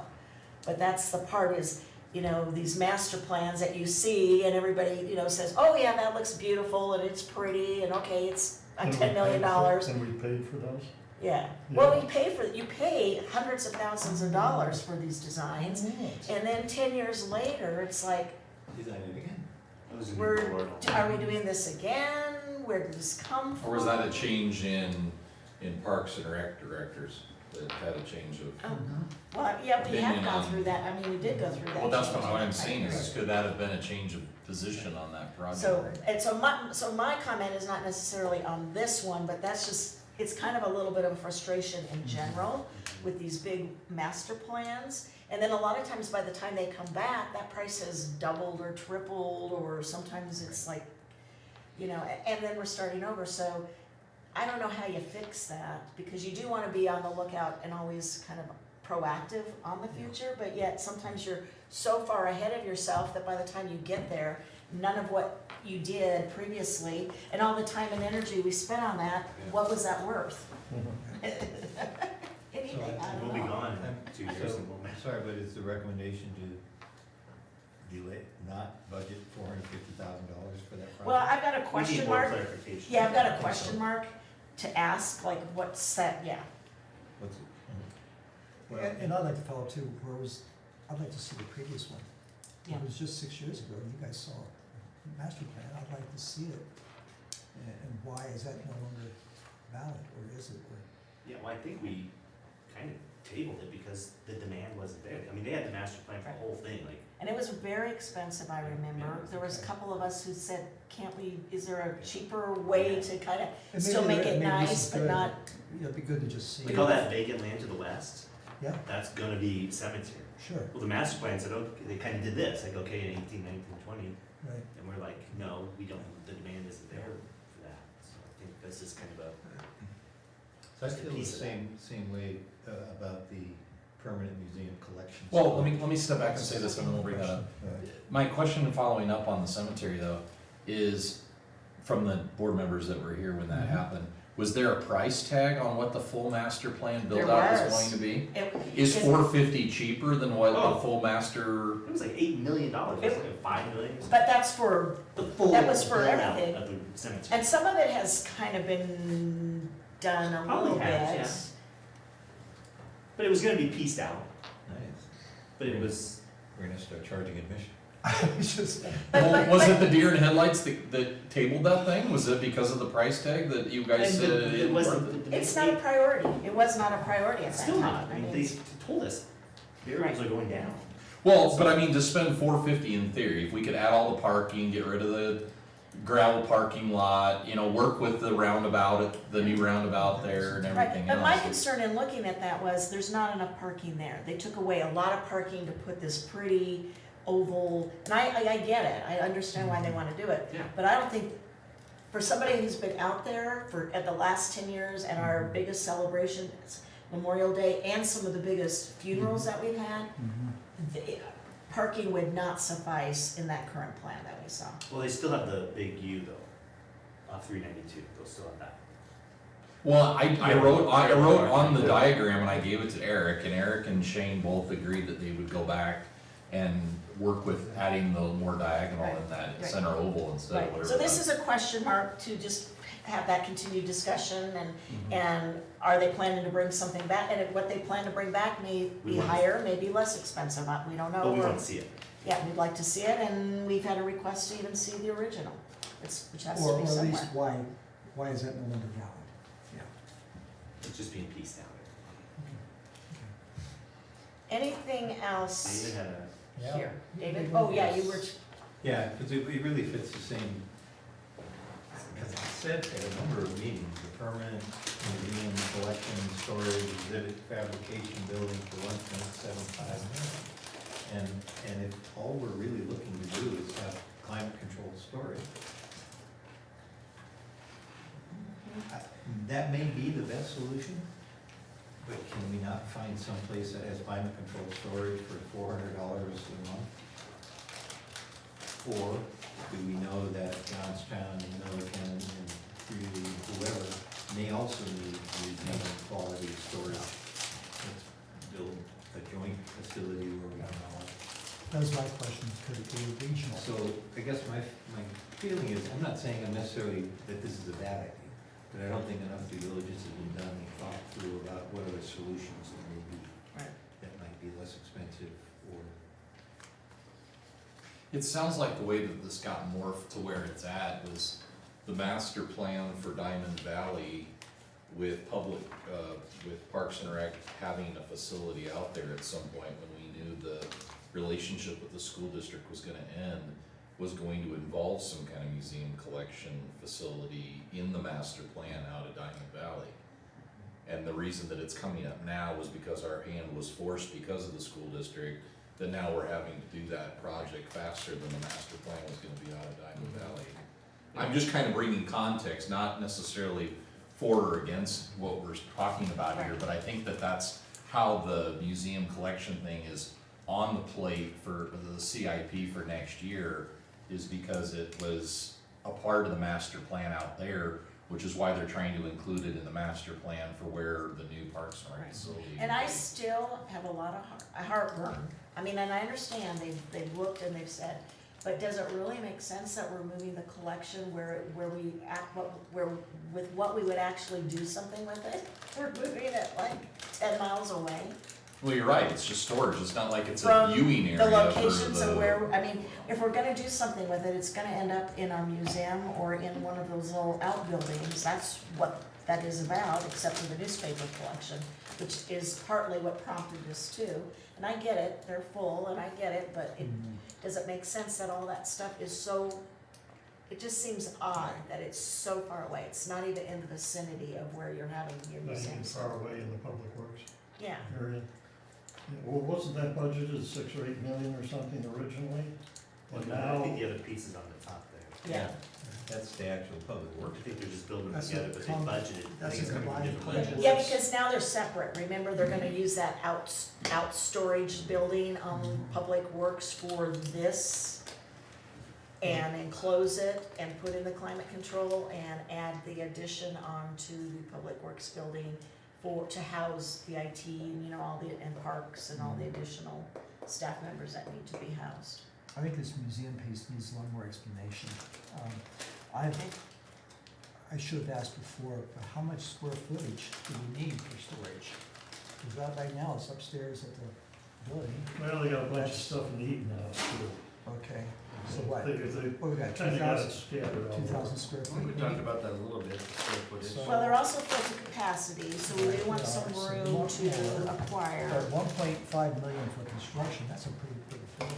And I would agree, I think that they have had to turn some pieces away that were gonna be donated, because there isn't simply the room, and I don't know if I know anybody's they had have. the tour. Well, And they're- I don't, they haven't been to that point yet. Eric has made that comment, so I don't. No, I think they have they are, duplicates. they are at that point now, moving forward. They have not had to turn away anything of value to date, but I think they turned we away are a at that piano. point. I think we do need it, Yeah, they can't get and we need a that. climate Yeah, it's control, like but the less than 1800s. it's 1.7. I need more explanation of how big and why does that do that much? And can this be a regional? Can we, Is there some other solution? yeah, It's a significant amount of money. And if I think about, perhaps all of our priorities and where our capital could seem to be, it's really a lot of roads and traffic and infrastructure. And I get it's nice, but is that money more appropriately spent on a more critical area? I think it's an important part of the community, you know, your historical reasons, Yeah. that's part of the climate and culture of the community, I think it's important also. To have But the it's a museum, lot of money, et cetera. it's a little sticker shock here, so I need some more explanation. And I thought they did look at rentals. I think they did look. That came up, I Yeah. thought. Yeah. I think they couldn't find anything to rent, but the regional thing, I mean, Well, I Googled it today and climate control storage at Fort Collins. Is it? Well, they are rotating stuff all the time in Yeah. these different buildings. So I mean, to run to Fort Collins or Johnstown or Longmont or whatever might be a little inconvenient. Yeah. I toured all the historical stuff last week, you know, the old town hall, the creamery, the depot, the beach shack, little area over there, the Eaton House. And I had some questions. First of all, the gal, the curators, I think she's done a fantastic Yes, she job. has. I expected to go upstairs in Old Town Hall and stuff just piled everywhere in Oh, corners no. and dumped here and there. She's got all the old clothes covered with, you know, it's all covered and everything. It's all cataloged, I mean, Boxes. she's got it all cataloged. And she can, if she wants a certain demonstration, she gets on the computer and she knows what box to go Yeah. through for the hats and all the other stuff. So I was pretty impressed by Mhm. that. But I had a couple of questions on these other, like the creamery. Okay. You guys been on the creamery? Okay. It's about as big as this room, Right. and he's got $350,000 budgeted for it. I mean, you Of can course, build, there's no utilities in there, and I don't know what that all means, yeah, but, but the pipe would be pretty handy. And I. But they have to think HVAC darn nice- it probably and put in fire suppression and everything else. Bathroom. Mhm. Yeah, but I mean, you build a pretty darn nice house, twice as big for that kind of money. It just- That's I'm sure he adds these some and then comes in lower, but, okay? that's. He said it, Eric, he said it. The Whibbit sounds like an attractive nuisance to me. Where's that one? To tell me the number, I can. 160, Well, I can't, I'm working off this, Yeah, well, that one, page 28.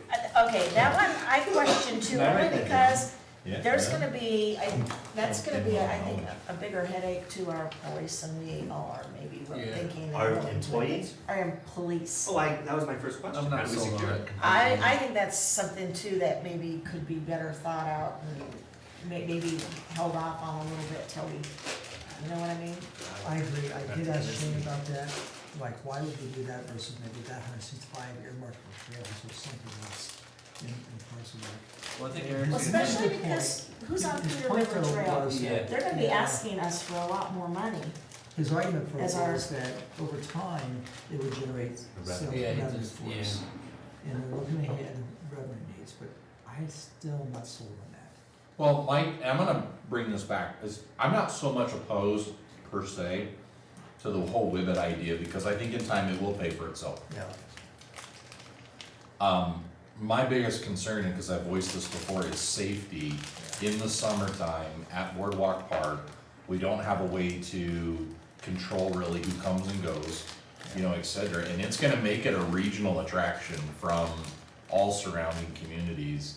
We've already got that feature because we're the only town with a beach right in our, Well, you we know. already get the comments from folks when we have concerts there and everything else, that our own folks don't go because it brings so many other outsider folks that it's so crowded. I mean, I get that comment. So is this gonna be another something that attracts so many other outside folks that it squeezes out our local folks? And could the money be better used on something else? And the other thing, the Eaton House master plan for 40,000, to do a floor plan on the old place. I mean, we've got, 3 universities, because CU, we got access to 3 universities, 2 community colleges. I mean, aren't there some kids, architecture students or design students that we could put on something of this nature, and maybe other things that we do too, but that seems like a pretty big expense for a master plan for an old house. So, It's a bargain compared to the Creamery though. I was thinking about what kind of house I could build for 1.7 million. Climate control, air conditioning. Yeah. Okay, got that one. Elevator. House. Maybe I should let him store in my basement. Build me a house, and I'll store your stuff for you. So do we need to make any decisions on like the Wibbit or are we not to that point yet? I, Consensus? well, unless you wanna handle it this way, where we have another meeting with Shane, because I think it's best if you're all in the room when I kinda go through this list, so you all hear, so it's not, you know what I mean? And then that way, if I didn't say it exactly right or ask the right question, then you can say, well, what about this? And we can, and then we can at that say, then we can make our consensus. I think right now, you can share with it if you have a certain idea that you're leaning towards, I think, but if you wanna wait till we get, if you think there's more questions to be had about it. Now, do you think Shane has vetted this, or has he just accepted what the department heads want and put them down here? Or do you think he's told them?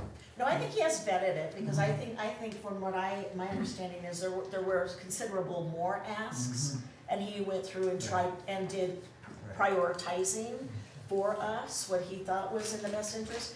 But this is why I think we needed to have this conversation with us, even though we're sharing this information still with the outside world. We like everybody, and we respect everybody who comes to present to us. And it's really hard when they're in the room to say that we don't feel as warm and fuzzy about this or this. And so that's why I think it's important to be able to have candid conversation and understand amongst ourselves, what are our priorities? My priorities as the mayor, when I took this office, was to ensure that we've got the right infrastructure in place for our years to come to handle the growth, which to me that means a really hard look at roads and transportation, water. Those are the key, and so are we taking care of those things first and foremost? And so, and again, I've seen, and I shared this, I've seen and heard frustration from many of you that you like what we're kind of doing here, but again, we want to be a board of action not of just studies and conversations all the time. And so if some of these things mean we have to reprioritize some of these things so that we can get something to actually happen on County Road 5, even if we can do it by our, you know, ourselves, as long as we've got the money and the plan and the dollars and the wherewithal to do it, then if Well, that's. I'm just saying, you know, they build a new Parks and Rec facility out there in conjunction with Public Works. They can still know this is where we want the museum collection to go. It doesn't mean that it's gotta be built, constructed, transferred from where it's at now and everything in 2019.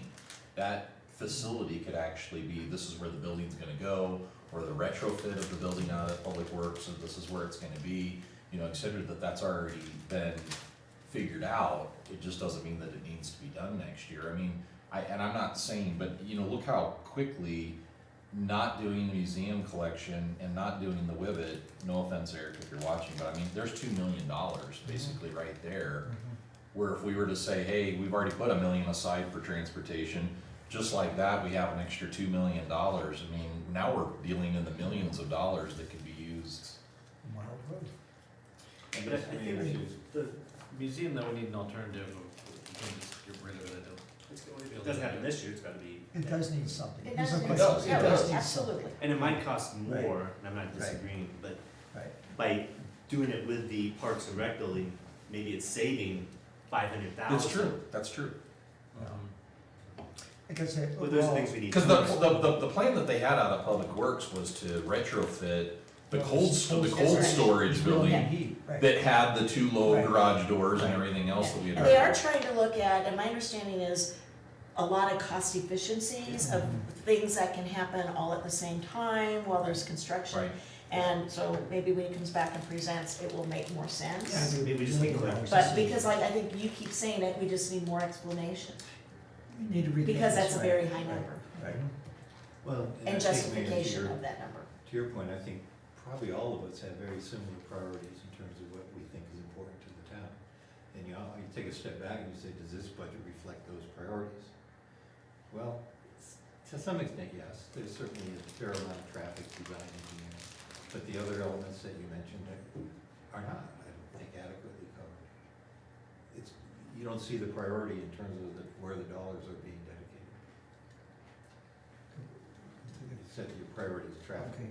traffic controls, infrastructure, water. I looked at it in terms of our strategic plan goals. And, Everybody have one of those little yeah, sheets? and. The new cards, Yeah. I mean, Yeah, I if got take out one. this your here. new, Oh, here. These are things we said were important. So, and I saw in the budget, if I were doing it myself, I'd probably move some Anybody things need around a one? little bit. But I saw that it's addressing the things in our strategic plan.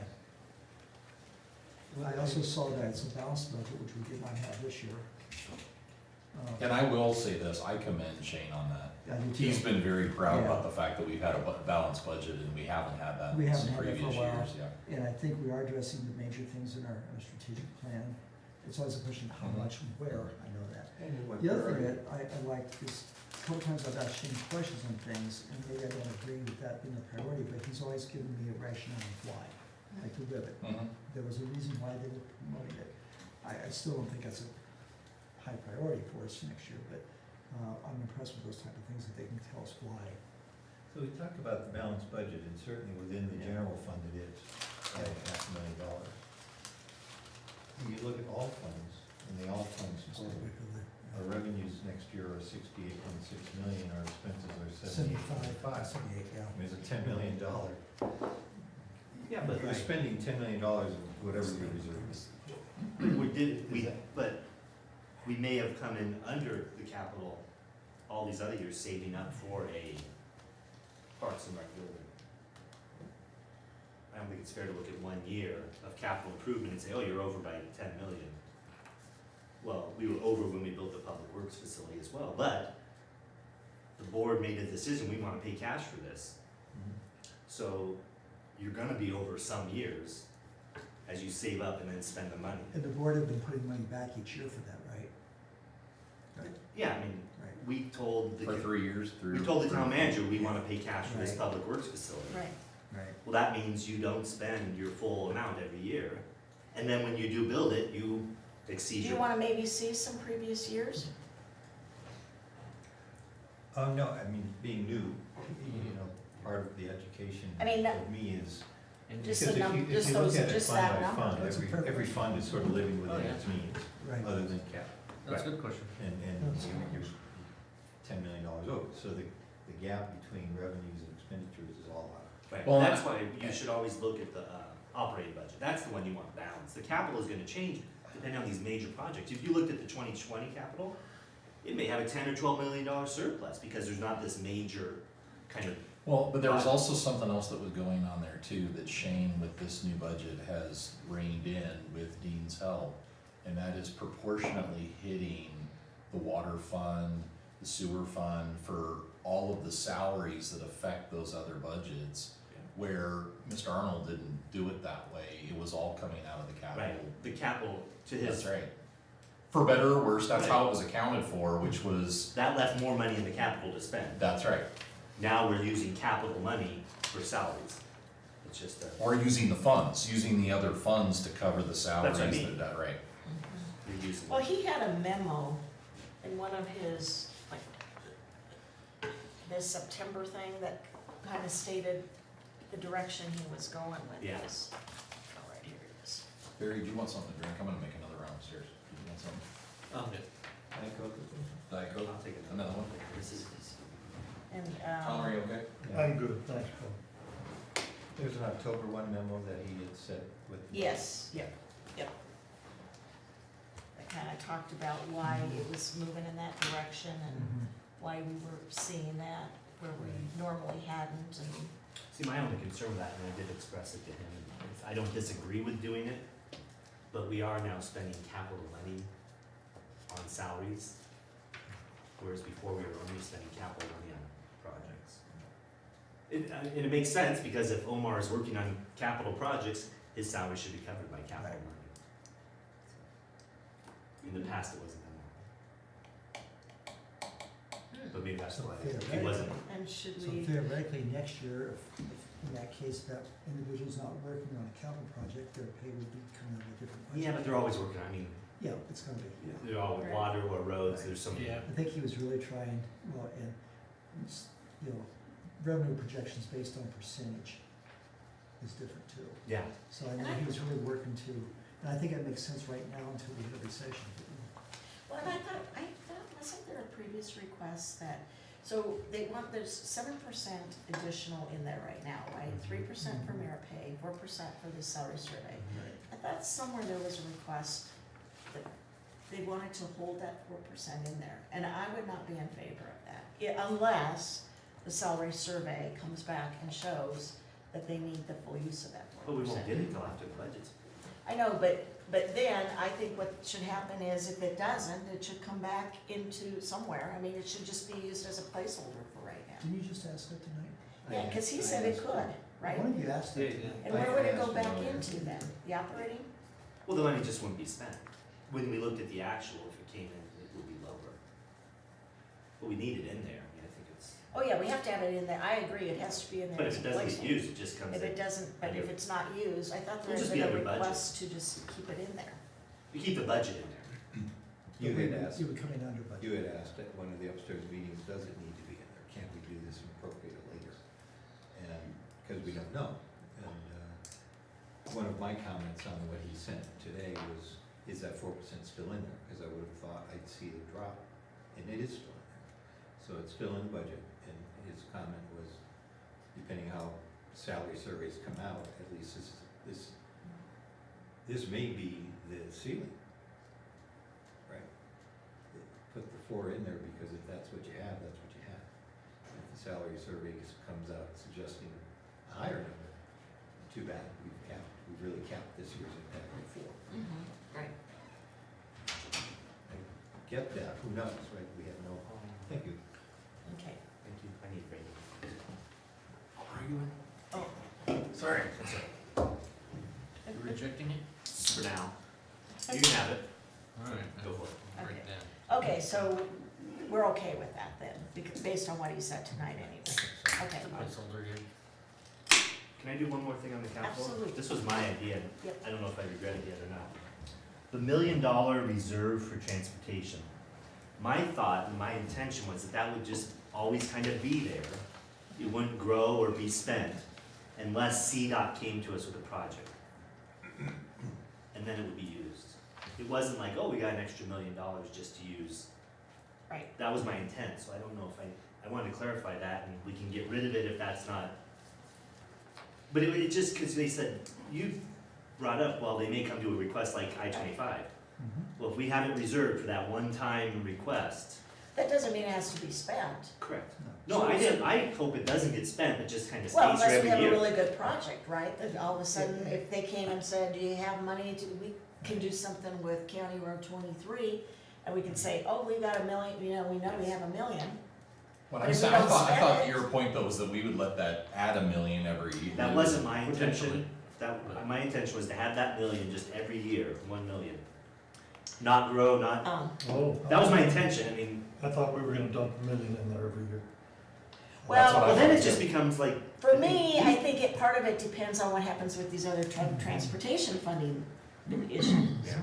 Because if we don't, because if those happen, we're gonna see some additional, lots of millions of dollars could potentially come in. If neither of those happen, for me, I guess I wasn't thinking that it would continue to multiply either, but we'd always have at least a at line least $1 item million, in there. yeah. And every year we'd look at that, and based on maybe what we thought we had coming or going, we could say, we're gonna keep it at just $1 million, or maybe we might say, hey, we know we've got this big project coming in 5 years, we need to put $1 million away every year, so we got that matching fund. What I worry about is CDOT coming to us and saying, hey, we'll help you redirect 392.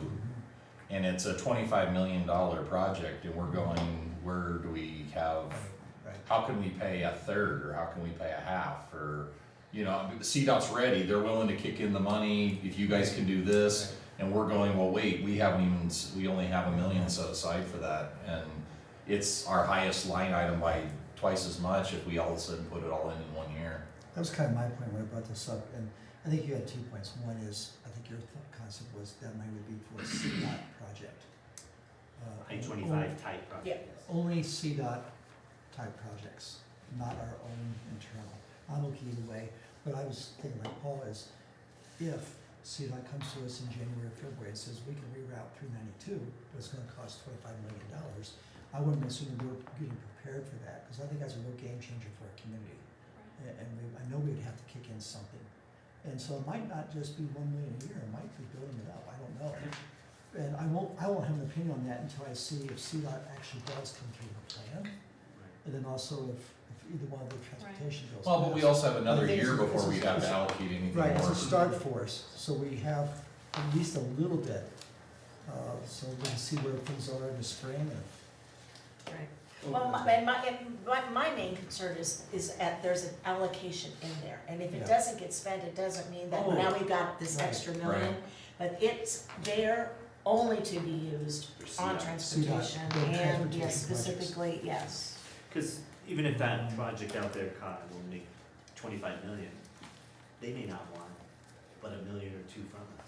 Well, I mean, look at our bang for the buck on I-25, $1 What was million. the interchange? We That only was awesome. put in $1 million, didn't we? We did. Yeah. Well, we split it between Fort Collins and Windsor, it was like And then- 2.5 million, I think, that each of us had to split. And And then the yeah, tied landowners to put a in. grant. And that was 25 million, wasn't it? Yep, that was 25 million. I think it's a really big priority for our community that we can pay cash. I mean, here we're ready to pay $6.5 million to pay cash for a Parks and Rec facility that a year ago, we didn't even know we were gonna have to be Right. spending in 2019. Yeah. Right. And I think that's huge for us not to have to That's be pretty awesome. getting a loan or, Right. bonds or anything else in order to be able to do a project like that. I think that's huge. That's how the rec center went over so big, was the fact that, or I'm sorry, the public works facility went over so Right. big was because we could, Right. in essence, brag, as bad as it was, that, we were able to pay cash for that Mhm. with help from DOLA. Yeah, absolutely.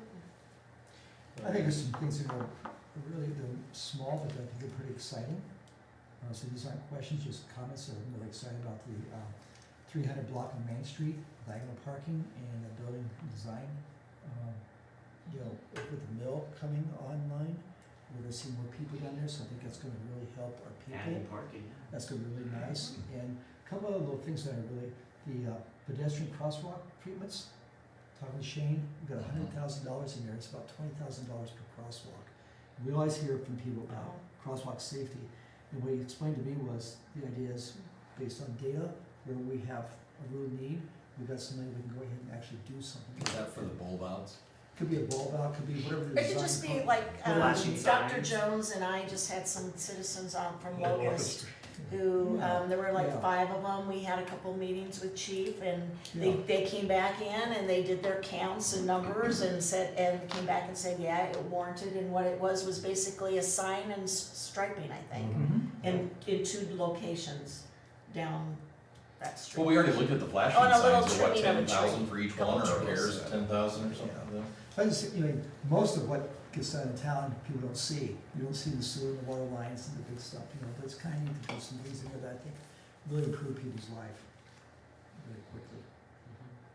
So I just want to give compliments to those watching. and one thing that I don't think will get spent, and it's not nearly enough anyway, the entryway signs to promote community events. Yeah. Where, That's on tell me, highways. the It number. says line or Uh, page 34. It's $100,000. Yeah, can you tell me? This is, I mean, Oh. this is something Mr. Morgan, he requested like 3 board members ago. Right. Well, but that's, And I'm not advocating for it, but I don't think, but I know remember, it's part of your, that's part of what the DD, so there might be some Wayfinder. additional dollars because the DDA is part of that study, Windsor's part of that study. You've got like Ames Community College who has some interest in some things, so depending on what comes out of that study, where they're gonna go, there might be some additional partners and players and money. I thought they were gonna be monument signs like with our flashing. We were talking about, I thought. No, it Rich- could be, I mean, it depends what comes out of the wayfinding study. There could be a variety of different things Well, it depending says on. entryway signs, like. We're talking about the ones that look like they're CDOT signs that have our events Yeah, on them. that'd be nice to do away with those. But I'm wondering if it's a CDOT issue, because we talked about doing like a big, like one you'd have on I-25 that, loops over the, road that says, Well, I think that's a good question, or I are think you it was looking to just see what gonna that be at question the is? existing spot, but On something more the east permanent. and west, right? My impression too. Yeah, that was what, That it would almost look like the cemetery sign. yeah. except Well, we it's- never heard back. I'm wondering if the scope of the project is something that CDOT would object to, us putting a big permanent sign This out was there. an example of the sign, the type of thing we're talking about. Yeah. But I also thought that it was on hold to coordinate with the wayfinding. I think, But so. I don't know what it has, think I it's- don't know what it has to do with wayfinding, but Well, I don't mind waiting on it, the, it's, the type of artistic design or something could be Well, coordinated. because it's or- signage, they're looking at signage in general. okay. This is just so From the far from the big- DDA, but. And remember, there was initially some conversation that something might happen with the library potential, and then we already know that that's not gonna be able to work out regardless of what happens with the library initiative. I think that somebody did a study or something there, and that wasn't, it's not feasible, the way that's gonna work out. Well, and where the sign is out on the east side of town is after where the library would be anyway. It's west of where the library's lot is out there. So anyway, that's another, Yeah, I don't that's think a, it's gonna get that's a, spent. but that's a yes. question mark we can ask, Right. and I, But we got my- money budgeted, so if, It's not when we're really- ready, we're ready to go. yeah, I think That that's could time. happen yet, that could happen in 19 though, because the wayfinding study's gonna be done soon. They'll have some design, it could be done in We're talking 19. about an arch at Sixth Street, you saw that, if you went to the demonstration. I didn't go. Yeah, they Yeah. have an arch, welcome to Windsor, right at Sixth and Main, or over Main at Sixth Street, DDA. in all 3 of their plans. The DDA? That's awesome. Yeah. Well, it's just, yeah, it's a lot of different thoughts and ideas at this point, and then what can actually be done will be, and I That's gonna be like the light at the middle Costing. school that keeps getting taken out, the big archway keeps. especially They're gonna because, have the big rigs Yeah, coming yeah, out, taking right. down the Way to archway. restrict The trucks traffic. off of Main, yeah, the because the president- contractor already warned us with these new tariffs with the steel, I mean, her costs on these signs have now they were starting to come back down again at the last meeting a little bit that we had with them, so all kind of depends on. Kelly Arnold would talk about how many times that light by the middle school had been taken out, cause it was on the wires that Street. Right, the the trucks would dangles, just- the trucks would just take it right out. Okay, anything else about this that anybody wants to chime in on or have me write down as, ask a question? Nope, not me. Okay. Then what else did anybody wanna look at? Did anybody wanna look at anything related to, personnel or any of the new hire requests?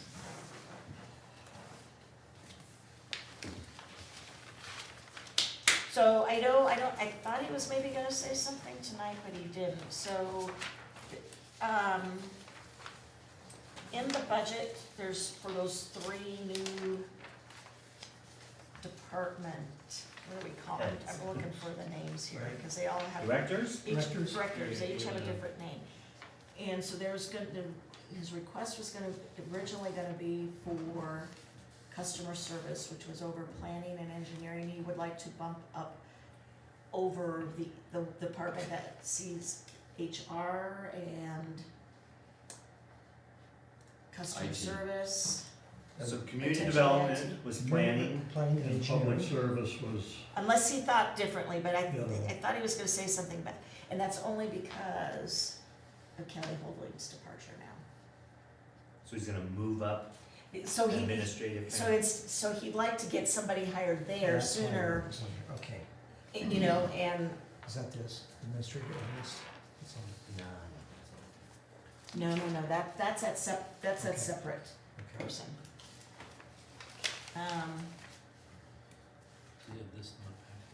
Yeah, I don't know that it would be, Administrative services, that's what he's it's on. moving up their dates for hire. Yeah, he's accelerating the He's hiring. accelerating the hiring for the that one, administrative just services. because of the, Gotcha. thi- Is all- It makes this sense. position leaving, Right. which right now, that's what she's kind of overseeing, right? She's overseeing, Mhm. customer Community service and service, communications. And so, he's not gonna replace that Her. position. So he would like to, I think, have that Accelerate. department director hired sooner rather than later. And he doesn't want 2 of them going out at the same time, you know what I mean? Right. So, but Two I line I think his preference would be to hire that position. But he said in the memo that he sent with this packet today, although it's not dated, that he was gonna move things forward. He was gonna April 1, community development, July 1, public service, October 1, administrative services. Are you saying that since he sent this, he's changed? Change the He wants to administrative. change. Yes, and then I think that's what he Administrative told me last services. week. I think administrative wants to be bumped up now because of this position. So that he's got somebody to manage all of these different I departments think that's right now. wise, I think that's very wise. So then that may move up to a January, February. Well, no, I think he'd like to get that out like next week so that, you know, so that we can take advantage of. I think there, you know, maybe have somebody ready to go by first of the year. So that we don't have that seat and, somebody leading all those departments for months and months and months, but hopefully maybe, you know, between now and at least early first quarter, he could get that position filled. Makes Are you sense. guys all okay with that? I think we all are in agreement with him moving into that And direction. that person will, With that are they gonna be able to organizational clerk as well? Yes. Yeah, I think it's like, It's all the administrative. it was clerk, customer service, HR, communications, I think HR was, yes, HR, IT. IT, Okay. Well, I think so. yeah, so, I mean, He, in his packet, or his weekly update on Friday, he was talking about moving IT and HR out to Public Works, Great. mhm. to free up space here at Town Hall. What's that gonna be used for? I know this may be a question for Shane, but has he said what's that new space that would be alleviated here, what that plan for that is? Like, my understanding is there really isn't any space here, and that's why they, Well, I mean, I know, I'm the saying only, if the only IT and, space, if IT and HR were today out there, what are they gonna do with that space that's not here at town? Well, this administrative, I don't know, some of these new positions here, my understanding is they've got some, I don't know, who are they planning to hire here within these? I don't think we had any other new staff members, like I think Dean has one in finance. I think he highlighted them in, are they Yeah, blue? they are highlighted in blue. Yeah, I don't know, I have So, a sheet like that. A director of administrative services, administrative analyst would be here. Oh, yeah, so that's, That Um, must be what it is. I think building out there is an opportunity, and I almost call it town hall, I think Annex so or too. two. It makes sense, I think that's a great idea. make it scalable out there, and Yeah. even, I mean, I don't wanna overbuild, but make sure you can put those functions out there, It's probably cheaper, well, we know to do the construction's cheaper now than it will be down the line. yeah. Yeah. We've already spent the huge amount of money to put fiber underneath the railroad tracks and get it all out there. So it makes sense to make sure we build out there correctly to, It's gonna be better to do it out there now at this point than it would be to build literally a town hall number 2 or something like that, or build onto this building or whatever that. And just make sure we build, where we have room to grow into it. Yeah, that's what I'm saying. Yes. Town hall number 3, So you'd have, 5 years. you'd have this director of administrative services housed here. You'd have this administrative analyst, director of community development eventually.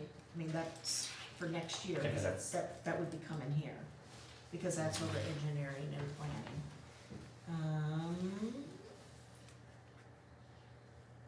there's a water utility tech, wastewater utility, I don't know, they may not be here, they might be at the, Yeah, I don't know. that's a good question for But- him. Yeah, so those are maybe a couple of additional questions. As we but- free up space here. But when I asked that question, what I was told is, this is it's full. Yeah. And there might be space, an office or two empty for a while, but that's okay too, because there is this anticipation that some of these other departments may have to grow. Finance might be growing or planning. Mhm. Right. Let me get a drink.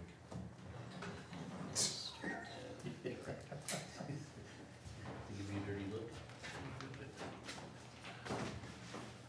You just do drink diet.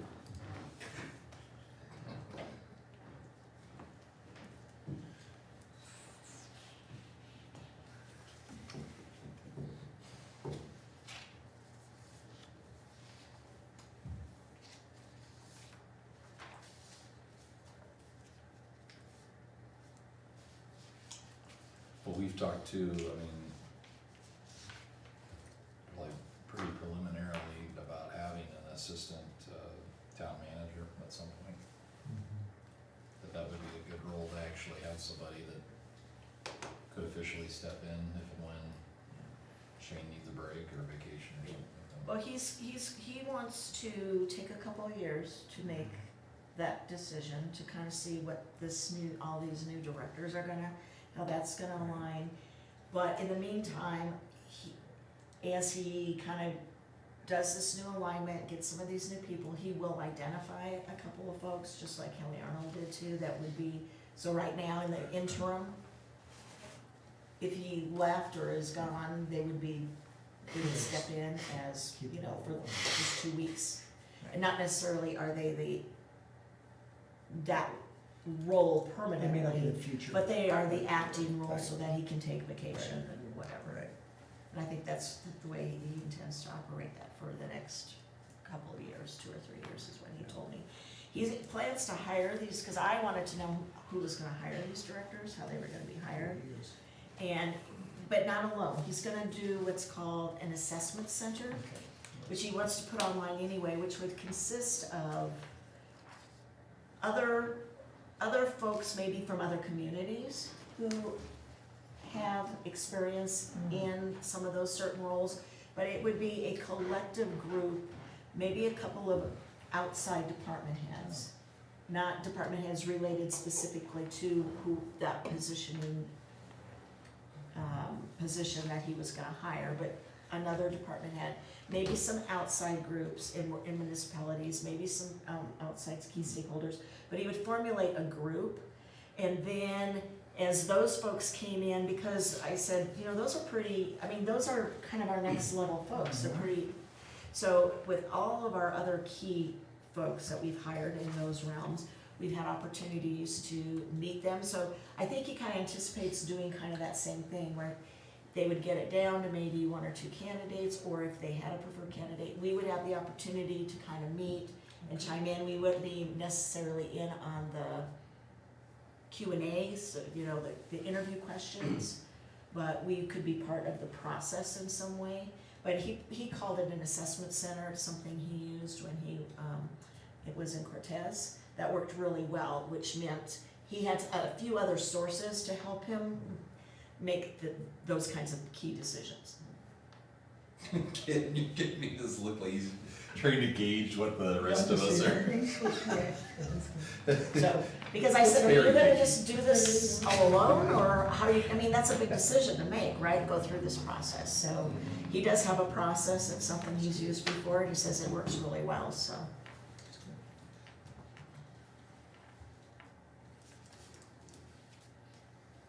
So if we ask these questions, get our answers, make some decisions on that, is there anything else? Just for heads up, and this is not related to what we're talking about, but, you know, Windsor Housing Authority is still hoping for our support in some way or another. And they're gonna be here on the 10th of December, which I assume leaves us enough time to tweak the budget if we do need to add or change something. Is that right? Cause right now, nothing's in 2019. No, we've got I think, when is our final meeting in December? Yeah, we don't have much. We don't have much, I think it is December 15th. It's like the 12th. It's the second Monday is the Is it? only board meeting in December. Yeah, Which, What would be our first one? so it would be December 10th. December 10th is our only board meeting in the month. Did I We do the have library thing for you this week, 101,000 right? in that community I fund. have it on the calendar. That's, I'm covering the we library. used it for a variety for of you. things. Is that We this used it week, for Miss isn't it? Rodeo, we used it to I'm sing sure. band. Yeah, I think and that's right, yep. Yeah, and we've got Is some that other usually folks that are Wednesday? Yeah, coming to but use it on Wednesday. And We never use No, that. they meet at the library, that's one thing I did. I would still like to find a way. They to meet help at the housing library, authority that's to order, ask yeah, questions okay. about the salary. And that's, I You got think that the salary, Wednesday. yeah, I think the salary is Thursday? very high. planning commission. I wanted to Wednesday, ask but I for a won't be first-time there for that. position. Well, I wanted to ask Okay. you guys, Thursday, Okay. it's not apples to But oranges. Shane sent me the The summit, director so it's for the Thursday to 8, DDA you sure of that? with It's benefits not is about library, it's 70,000, last- 75? He has no benefits, he's a contractor. I had We it on just Wednesday the contract 7th is what Okay, Shane that's- said. So we just pay a, Oh, that's basically an fine. hourly fee. Okay. but I'll be there. And Okay. maybe He's that's the full-time. route, Library. He's full-time now. There were 2 No. of them. I He's- thought He's part-time. He's part-time. he's part-time. Did the board previously assist with library the was October 25th. director for the Chamber of Commerce? Did what the board, Huh? what Did board? the town board help fund the Chamber of Commerce director? Not specifically, we gave that That money. was We gave in the money Wells to, County I'm just, Chamber. yeah, it's not apples to So, oranges, Kelly. and those are doing But- things as they generate There were income. two How of much them are I they asked for paying the Sherry- library. Surety Two Milliman, and budgets. where's that money coming was a from? Cause that follow-on question budget wasn't meeting. answered in here. That was right? with So- the That was, second you know one. what, that Well, was she's- November. Cause she's, Well, she splits her duties between the I'll Meadows contact you. and, I think you're and right. so I I think the think following Loveland budget picks up meeting, half her The salary. final approval was the 7th, if I remember. Yeah. WG picks up the other. Oh, we're right, Yeah. And I'm not sure, well, the administrative assistant, part-time, Was is at 40, 42,000. 42, 43, Yeah. something like So- that, yeah. that's what we pay, that's what they're I paying think her. that's probably, I think they need the director. I wonder if it could be done for less than 75,000. I saw 90. Well, Well, that's Jeff, with benefits. Jeff just became executive director over there. Yeah. I don't know what he Yeah. makes, but it'd be one to check. And I didn't read those, that Q and A, I breezed through it, I knew I was gonna read it before we came to this details. My question is, would that money be better spent for a maintenance person? Or how much is he gonna be hands-on managing? Or is he just an executive director and then Right. I feel like they need you guys know way more, but it seems like they need a manager and a maintenance person more than an executive director. Maybe it's one of the same. He'll be, well, he'd be overseeing it. he wouldn't be out there fixing washing machines and Okay, stuff. yeah, I didn't expect. But, and right now they use the guy from Loveland for the Meadows, and then they contract with like Manweilers and different businesses in town to take care of Century 3. So, as far as the maintenance budget, it's not gonna change that, and anybody having that guy on board, except that he will oversee it. Right. And basically, you got an 88-year-old guy who's serving as the manager, the director right now. He's a chairman of the housing authority, but he's running around probably 20 or 30 hours a week, At least. overlooking, So the executive director would still do that, 88 years old. running around, okay, so that's kind of what I consider a manager. right. Not But someone they're who's just still gonna gonna sit No, there. he won't be sitting at the table directing you go do And this thinking or of- that. We need a hands-on person, like whether it's. Right. And he'll be overseeing the new senior housing project. But I don't This- know why this they have to ironic, have though, somebody in such a well, high-level paying position. I know, Yeah. you know, there's some folks, I mean, that's my problem, is you take somebody where we've never had a paid position, and all of a sudden you think you gotta pay them almost $100,000 a year. Well, for a good property manager, it might be, that sounds like a lot, maybe with benefits, but if they're managing X amount of units, that might be reasonable. But They I'm need to wondering be if the we property can't manager. find somebody to contract with, like the DDA did with I like that idea. a I think the contract. number one priority though, I mean, they have the ongoing operations. There's no question about that, because Bill's been doing it all. In fact, he's actually been out fixing washing machines, okay, when the maintenance guy is not. So there's definitely. Cause do they have a maintenance facility person then, or they do not? Part-time. Yeah, they do. Part-time? Oh, if he's out, if he's sick, or his family's sick, you can, anyhow. I think the number one responsibility for the director is networking and figuring out how they're going to expand their inventory so they become self-sufficient. That'd be my number one goal. And that means working with the real estate community, working with commercial, properties. Because the only way to become self-sufficient is they have to increase their inventory to have enough, say, profit off of their rents to fund them. Yeah, Jeff said the line was about 350 units. 350, so they're 200 self- something next year, or they're about 2/3 of the way there. Yeah. But this is a long-term commitment, from what I read, we gotta support them for 10 Yeah. years, and that's So I the would thing. wanna see a plan, like, can it be a regional, cause I've heard from, a couple other smaller communities that they also have the same need for affordable housing. So maybe it could be not just a Windsor Housing Authority, but maybe it could be a regional housing authority. So I'm looking for a director who would not just oversee the main operations now, but how we're gonna move this thing forward and make it I'd self-sustainable. rather see a worker, Me a worker, I mean, Yeah. Not just a not just networker. the networker and visionary, which is important. Well, I'm saying both. You gotta Yeah, do both. I mean, You gotta they do it can do all. They gotta do both. Why can't we I mean, MPO right now is looking at an attorney, and we're gonna contract services. And the person that we looked at today, she's an I think we're gonna hire them. Okay. But this person is an assistant town attorney to like 5 other towns, plus now the MPO's gonna hire them. So, and granted, we don't need an attorney every single meeting, every single day, but I don't know, I mean, I think they need more a maintenance person that maybe we help, a full-time maintenance person that we help fund, and maybe we contract is this an exec director or? what do you- Executive An director. executive director to oversee at this higher level. Who does the leasing? What's that? Who does leasing? Loveland and, the office here. Sherman and I mean, local. And They Sheeple? contract service out to. Will that continue? But it's gonna double. Our- Workload's gonna double. Oh, workload's gonna go, but not our pricing. But again, that's someone I'd rather hire, I'd rather help pay for someone that's actually working, doing leases, I'm right with you on that. managing the. I'm right with you on that, but if there's not a plan, if there's not someone actively working to expand their inventory, then they'll never become self-sustaining. So, Does the housing authority board have any wherewithal to do that visionary? my view would be no. No, because they're full-time. volunteers, they're just Okay. like any other advisory Right. board, they're, Right. they're Yeah. volunteers. Yeah. Well, maybe we need to rethink about who and how we get folks to serve on that board. Maybe we need, you know what I mean? Because before we had Bill, we had John Moore. And he was a go-getter too. And he'd been on that board, I thought, a long time, One time. a very long time. Well, and From this, he was part of the driving force to get Loveland involved. Right. We wouldn't have had any of this Yes. new stuff without Loveland. and we're pretty close to 350, aren't we? What'd you say, we're gonna be at 275, that's not that. Probably 250. Around 250, I think, when they come through. And that It'll be doesn't three include phases, governor. right? Yes. On the New Meadows, there'll be 3 phases, so it'll be Yeah. 2 or 3 years, maybe I think 2 there's years. 60 in the first phase, and then they're gonna get up to another So we're only 143 total. So we're only short maybe 100 or less if we get Governor's Farm too, right? Yeah, Right. well, that's another thing That's they might be talking to us. Right, for sure.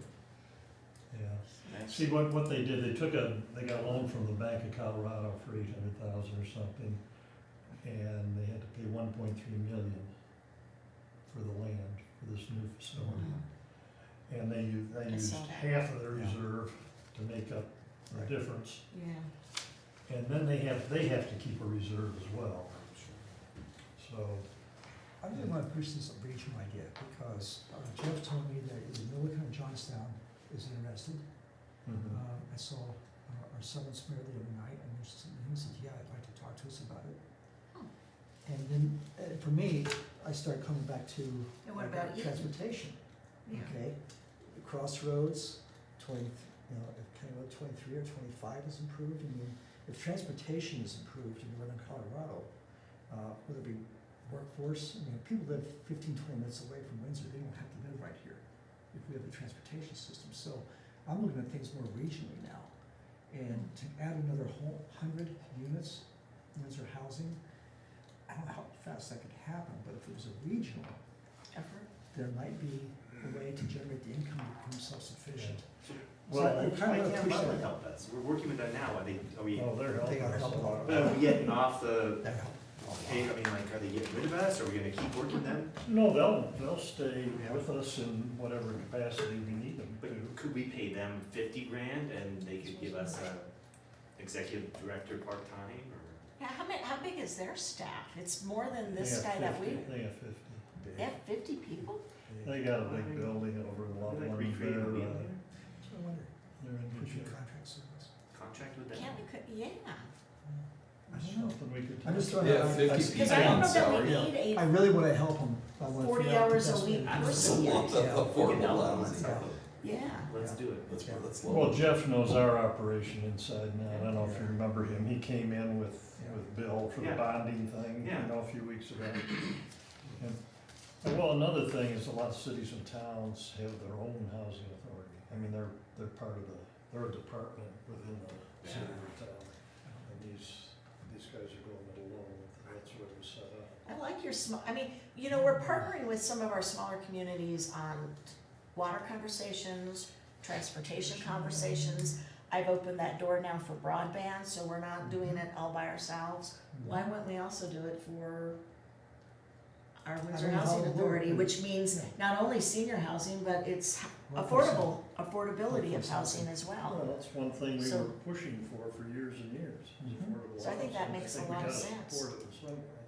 But if you're wanting to force their hand on a reorganization, like you're talking about it with a regional effort, Yeah. before we're funding their executive director, now's the time when you have leverage to say, we'd rather look, because if you've already committed X amount of money per year for 10 years, or however they wanna do that, and then say, but we'd really like it to look this way, you don't have any negotiation power or leverage, I Yeah. guess is what I'm getting at, if you wanted to Agreed. help steer the ship a certain direction by the I ability to find it fund it. ironic, because all the years I worked with federal grants and appropriations, I hated the strings attached, but now I find myself wanting to attach strings. Now that makes sense. No, but I think that, I would suggest, my 2 cents worth, that'd be a criteria. If we're funding them, they need to show us some kind of a plan on how they're gonna become self-sustaining. I'm just throwing out, maybe it's a regional thing. Yeah, so Loveland is self-sustaining, apparently. They don't get any help from the city or, They've got No, They 50. get Yeah. waivers, Yeah. they might get free waivers and those kinds of Oh, well, when they get into their project, Oh. just like we do They might here. get incentives, Yes. but they don't Yes. have ongoing No. money to help manage No, these 50 I people asked or him to that pay for last these time, 50. he said no. But I'm wondering if if we can't either, and even if we do this regional thing, is there somebody there that we could initially just contract with? Or a couple of them to Well, utilize? that'll be all stuff to throw in, they're bringing their executive director, or their controller, and this Jeff, who's become the executive director. So are we having a work session with them? Is that what Well, it is? that's, yeah, now Okay. Shane offered him the 3rd or the 10th, and they couldn't make the 3rd. So this will be a work session before the regular meeting. It'd be a work session, Yeah. Okay. have a on the conversation. 10th.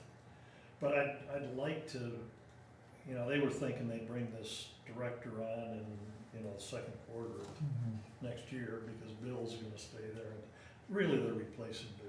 Right. I mean, that's the Yeah. big extent of it. And if he was 20 years younger, he might keep volunteering and keep doing this stuff. But, I mean, gosh, it's amazing, he's pretty darn sharp for, It's amazing. what yeah, what he's a pretty done. amazing guy. And, Is he currently paid? no, Just all volunteer? he's It's all totally 100% All of it. Tom, volunteer. what's their timeline on construction, phase one? They will probably start it end of next year, I would think. The end of next year, so there's time. Oh, Bill's leaving. Yeah, but Well, he's he's gonna leaving leave in March. March. March. He's done in March. Okay. But yeah, that'll be able to answer and listen to your suggestions What do you as think, well. what do you think we should do? I thought maybe we'd fund them for 5 years instead of 10. But, you know, and then you got I think this Chestnut Square thing is a great opportunity. That's 48 more units. Yeah. And Yeah. that- I think so too. Yeah, but they need financial help there too. That gets them closer to becoming self-sustaining. But maybe somebody from their office over there would be willing to, you know, help out over here. The contract service type thing. Yeah, Yeah.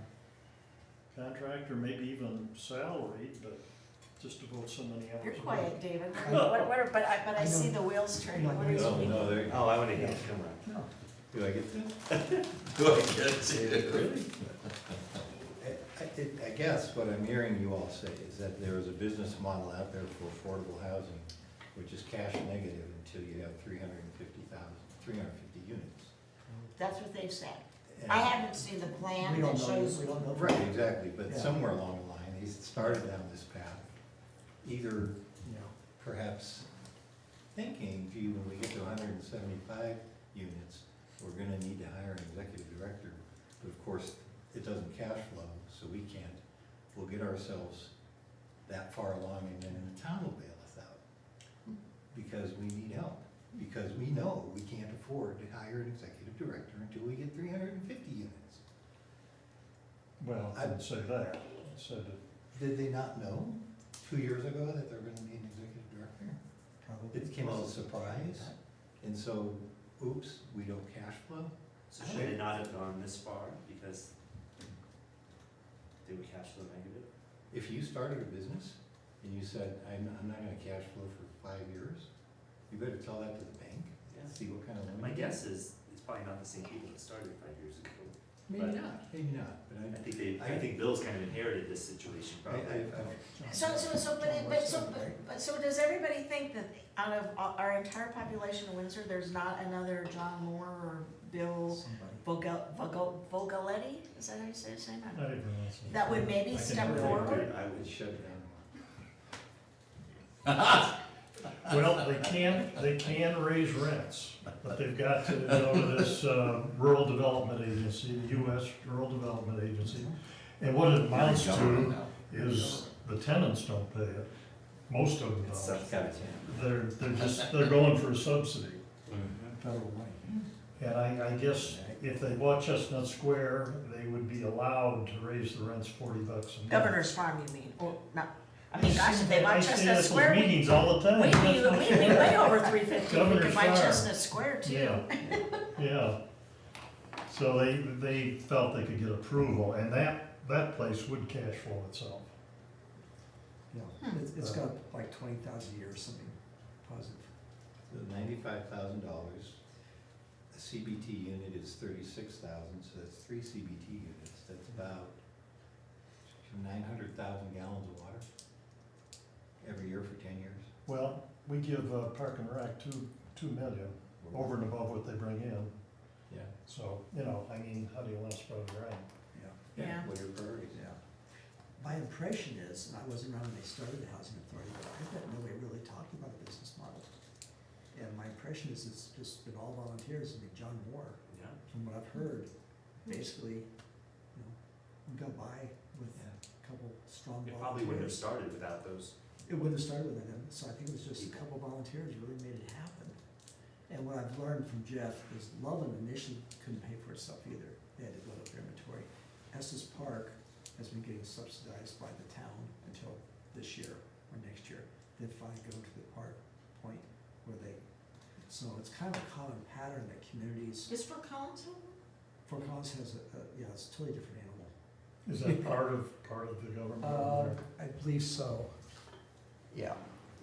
Yeah, I don't know that they have to fund it anymore, though. Fort Collins did a lot of things different. They did a land bank, they did a lot of things starting 20 years ago for affordable housing. Mm. That's really brought costs down, so they really have a business model. My impression is people in Windsor, a small little community, a group of volunteers, build it, and it serves a lot of seniors and workforce housing, and I'm always trying to be a bit sensitive, where Yeah. we are sitting on a pocketbook that is taxpayers' money. right, And I feel it's an obligation to yeah, be cautious on how I'm spending. I agree. It's something that will be, that I believe, as best we can tell, is supported by the taxpayers. Mhm. I feel fairly easy that I can justify that in terms of infrastructure, traffic control, and safety. Yeah. I don't know if you took a poll of the voters, the taxpayers, that said, yes, I want to subsidize affordable housing. I did that. And I so- got my electronic group, about Yeah, 3 dozen yeah. people. I got the whole range. Yeah. There was quite a range of opinions. And so many Yeah. things, when instead Yeah. something is fee-based, or if Right. you're seeking contributions, then people vote by the, I mean, each individual can say, I feel Right. strongly about this, so I wanna contribute and support it. Others can say, it's not a priority for me. But Maybe, in our case, may- we're maybe making the that- solution is- $3 a person and Well, $95,000. maybe the solution is the, You basically. if there was another John Moore It's $3 a year. that had time in retirement, That's it. but yet we're still giving them 45, you know, their salary's That's what- 45,000 a year. Professional. That's a pretty, that's right. Yeah. We're saying we recognize the need for this position, but we're not wanting to put 100,000 a year into it or whatever, but we're willing to put half of what the request would be. You find who would be the right person to make that fit. If that's somebody that this is supplementing their social security or, Right. you know, whatever, or whoever, maybe We it's want somebody somewhat that, committed to it, not just a part-time or the. yeah, it's gotta be Show something up done a couple full-time, days. but, you know, in essence, it's part volunteer, part, you know, paid, you know, but there's both. So you have somebody with the right heart behind why they're trying to do it, but yet they're probably not counting on that as their whole income. I'll take the other side of this, right, you know, the devil's advocate in me about why not to do it. That's why I was bringing up about assisting downtown development, assisting chamber, those things theoretically generate revenue. This does not generate revenue, it's a service to Right. people in our community. And so that would be that's why I said it's not apples to oranges in what we've done before. But then I come back around the other side, we subsidize recreation for people. You know, that's not. Subsidized businesses. We subsidize, you could. Brush argue- recycling center. That's Yeah, gone. we subsidize a lot of things for. The our community. cemetery. Look at what that cost us. So we subsidize a lot of. And that's a services. dying business. That's a question for next door. Thank you. I'm trying so hard not to. I mean, it is so cheap. Maybe for you. You're good I at wanted to it. say something like that. Post it for me. He's gonna put a thing on next door. So I understand your arguments on You can both do a sides. survey. I was the one that said we're killing it till. Compared to, like if it was privately run or something. There's no bad publicity. You gotta bring us together. Okay. So I think more we're gonna have that opportunity to ask more questions. I don't think we have a decision made, and I think it's something we can decide after we know more, and maybe, I hear there's do it. interest, Mhm. but I think we have to think very creatively about this Do position. we put a placeholder in the budget for something? I don't think we have to. I think it's the kind of thing that we can just, if we don't decide till February, we could find out. Do we have enough It's not money like in the it's a town million board dollars. portion of the budget, we can take it out of that if Yes, we we decided to fund it next year? Huh? Do we have enough money in the town board budget that we could fund it out of that? Our salaries.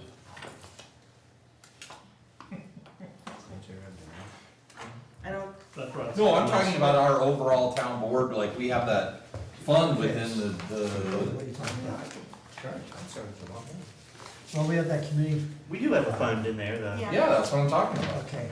What- it usually goes to nonprofit You're talking organizations. about the But committee. those have fund. diminished greatly, the ones that. yeah, I do know we It's- have one It's nice to coming, have some of that type of, before us, yeah. probably, the next couple of weeks. What page is that on? One we have never seen before. What do we keep in there, 100 or 200?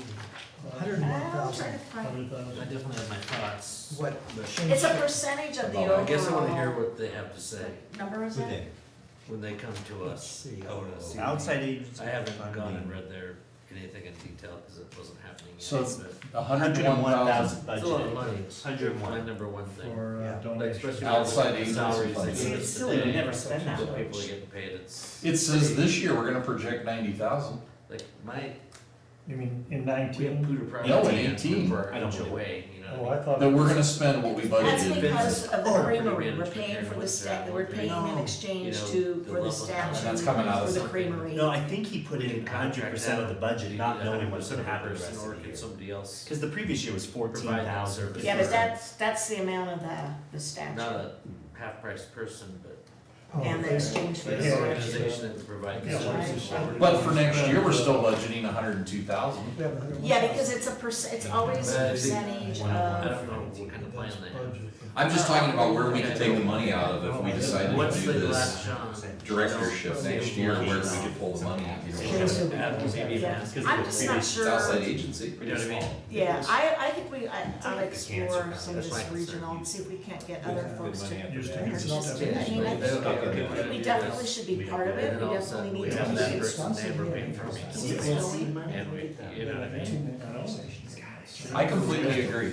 I just don't think that Windsor should assume 100% of the liability for it. That's what I'm Well, ultimately getting That's at. separate, That's another issue. when we're working the booth, we're talking about this. Whether it's regional, whether we're only So I paying a kinda have a feel part-time for where type to work. salary, you know, for somebody that's doing it part volunteer, part getting paid, you know, that type of Yeah, thing. we do not want the liability. Any other questions or concerns that we wanna We don't bring, want any staff. back before Shane, before we solidify our budget conversation?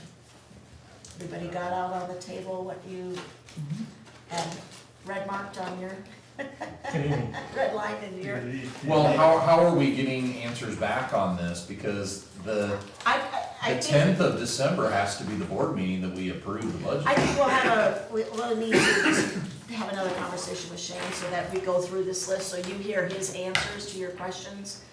And make sure that the question that I'm posing are the correct ones that, you know, so that we're all in the same. So we have no meeting next Monday. And if he's been watching, he's already been taking notes and he's prepared, and so we could probably do it in, another, I mean, we could even have another quick, I mean, We're I not don't. even meeting for another 2 weeks though, I mean technically. I know, but So- he could have another meeting, or I don't know what is on our agenda, it wasn't Veterans in Day. here, let me see. Oh, it is? We've only got 2 board meetings before the end of the year. Wow. 26 is gonna be We busy. have, here, It'll be a long one. November 19th, water demand discussion, water rate discussion is. Well, because we on continued the certain 19th. topics. I know. Town board work session on the We need to quit doing 26th. that, we need to Yeah. make it. Make a decision, get it. I felt like we're gonna have the same discussion. Yeah, every you day. know, on November 26th, we have a work session, the adoption of the 2018 International Fire Code and land, I mean, maybe we could meet at 5 that night, or 5:15, you know, at 5 that, and come in an hour early, meet with him, go through this. I don't think it'll take more than an hour for him to answer these questions, we didn't have that many. No, it's not. I'm fine doing earlier. So maybe we ask him to meet us earlier on the 26th at 5, before the work session. That's good. So that the corrective stuff can be done before the 10th of December. Yeah, so that we could be Right. ready to go with our budget, so we don't delay it. Right, we don't want. Because I don't think we, yeah, okay. What, Should board we meeting? wrap this up? Wrap this meeting up Yeah. tonight? No, I was only gonna throw out the, I think what, we- what session was it that Guys, Ian wanted to wait. take us out afterwards? So, The whole, town attorney meet and greet or whatever was gonna be after one of our sessions in November. December 17th. Oh, December 17th? That work session? Okay. I think, yes, I couldn't that's remember. when, that's when we probably would do our town manager, our Attorney? attorney, and our judge evaluations. I don't know, We don't do a judge. I mean, I don't, well, but kinda should, I mean, that's our employee, but anyway, those, and then I thought it was December 17th we had, I just didn't remember when. cause that's only a work session night. So I think that's kind of the date I had down. Okay? By the way, you know, Okay, when Kim Emo was we're going done, through, you guys can go home. when Kim Emo was going through the thing tonight, I mean, that was the draft ordinance.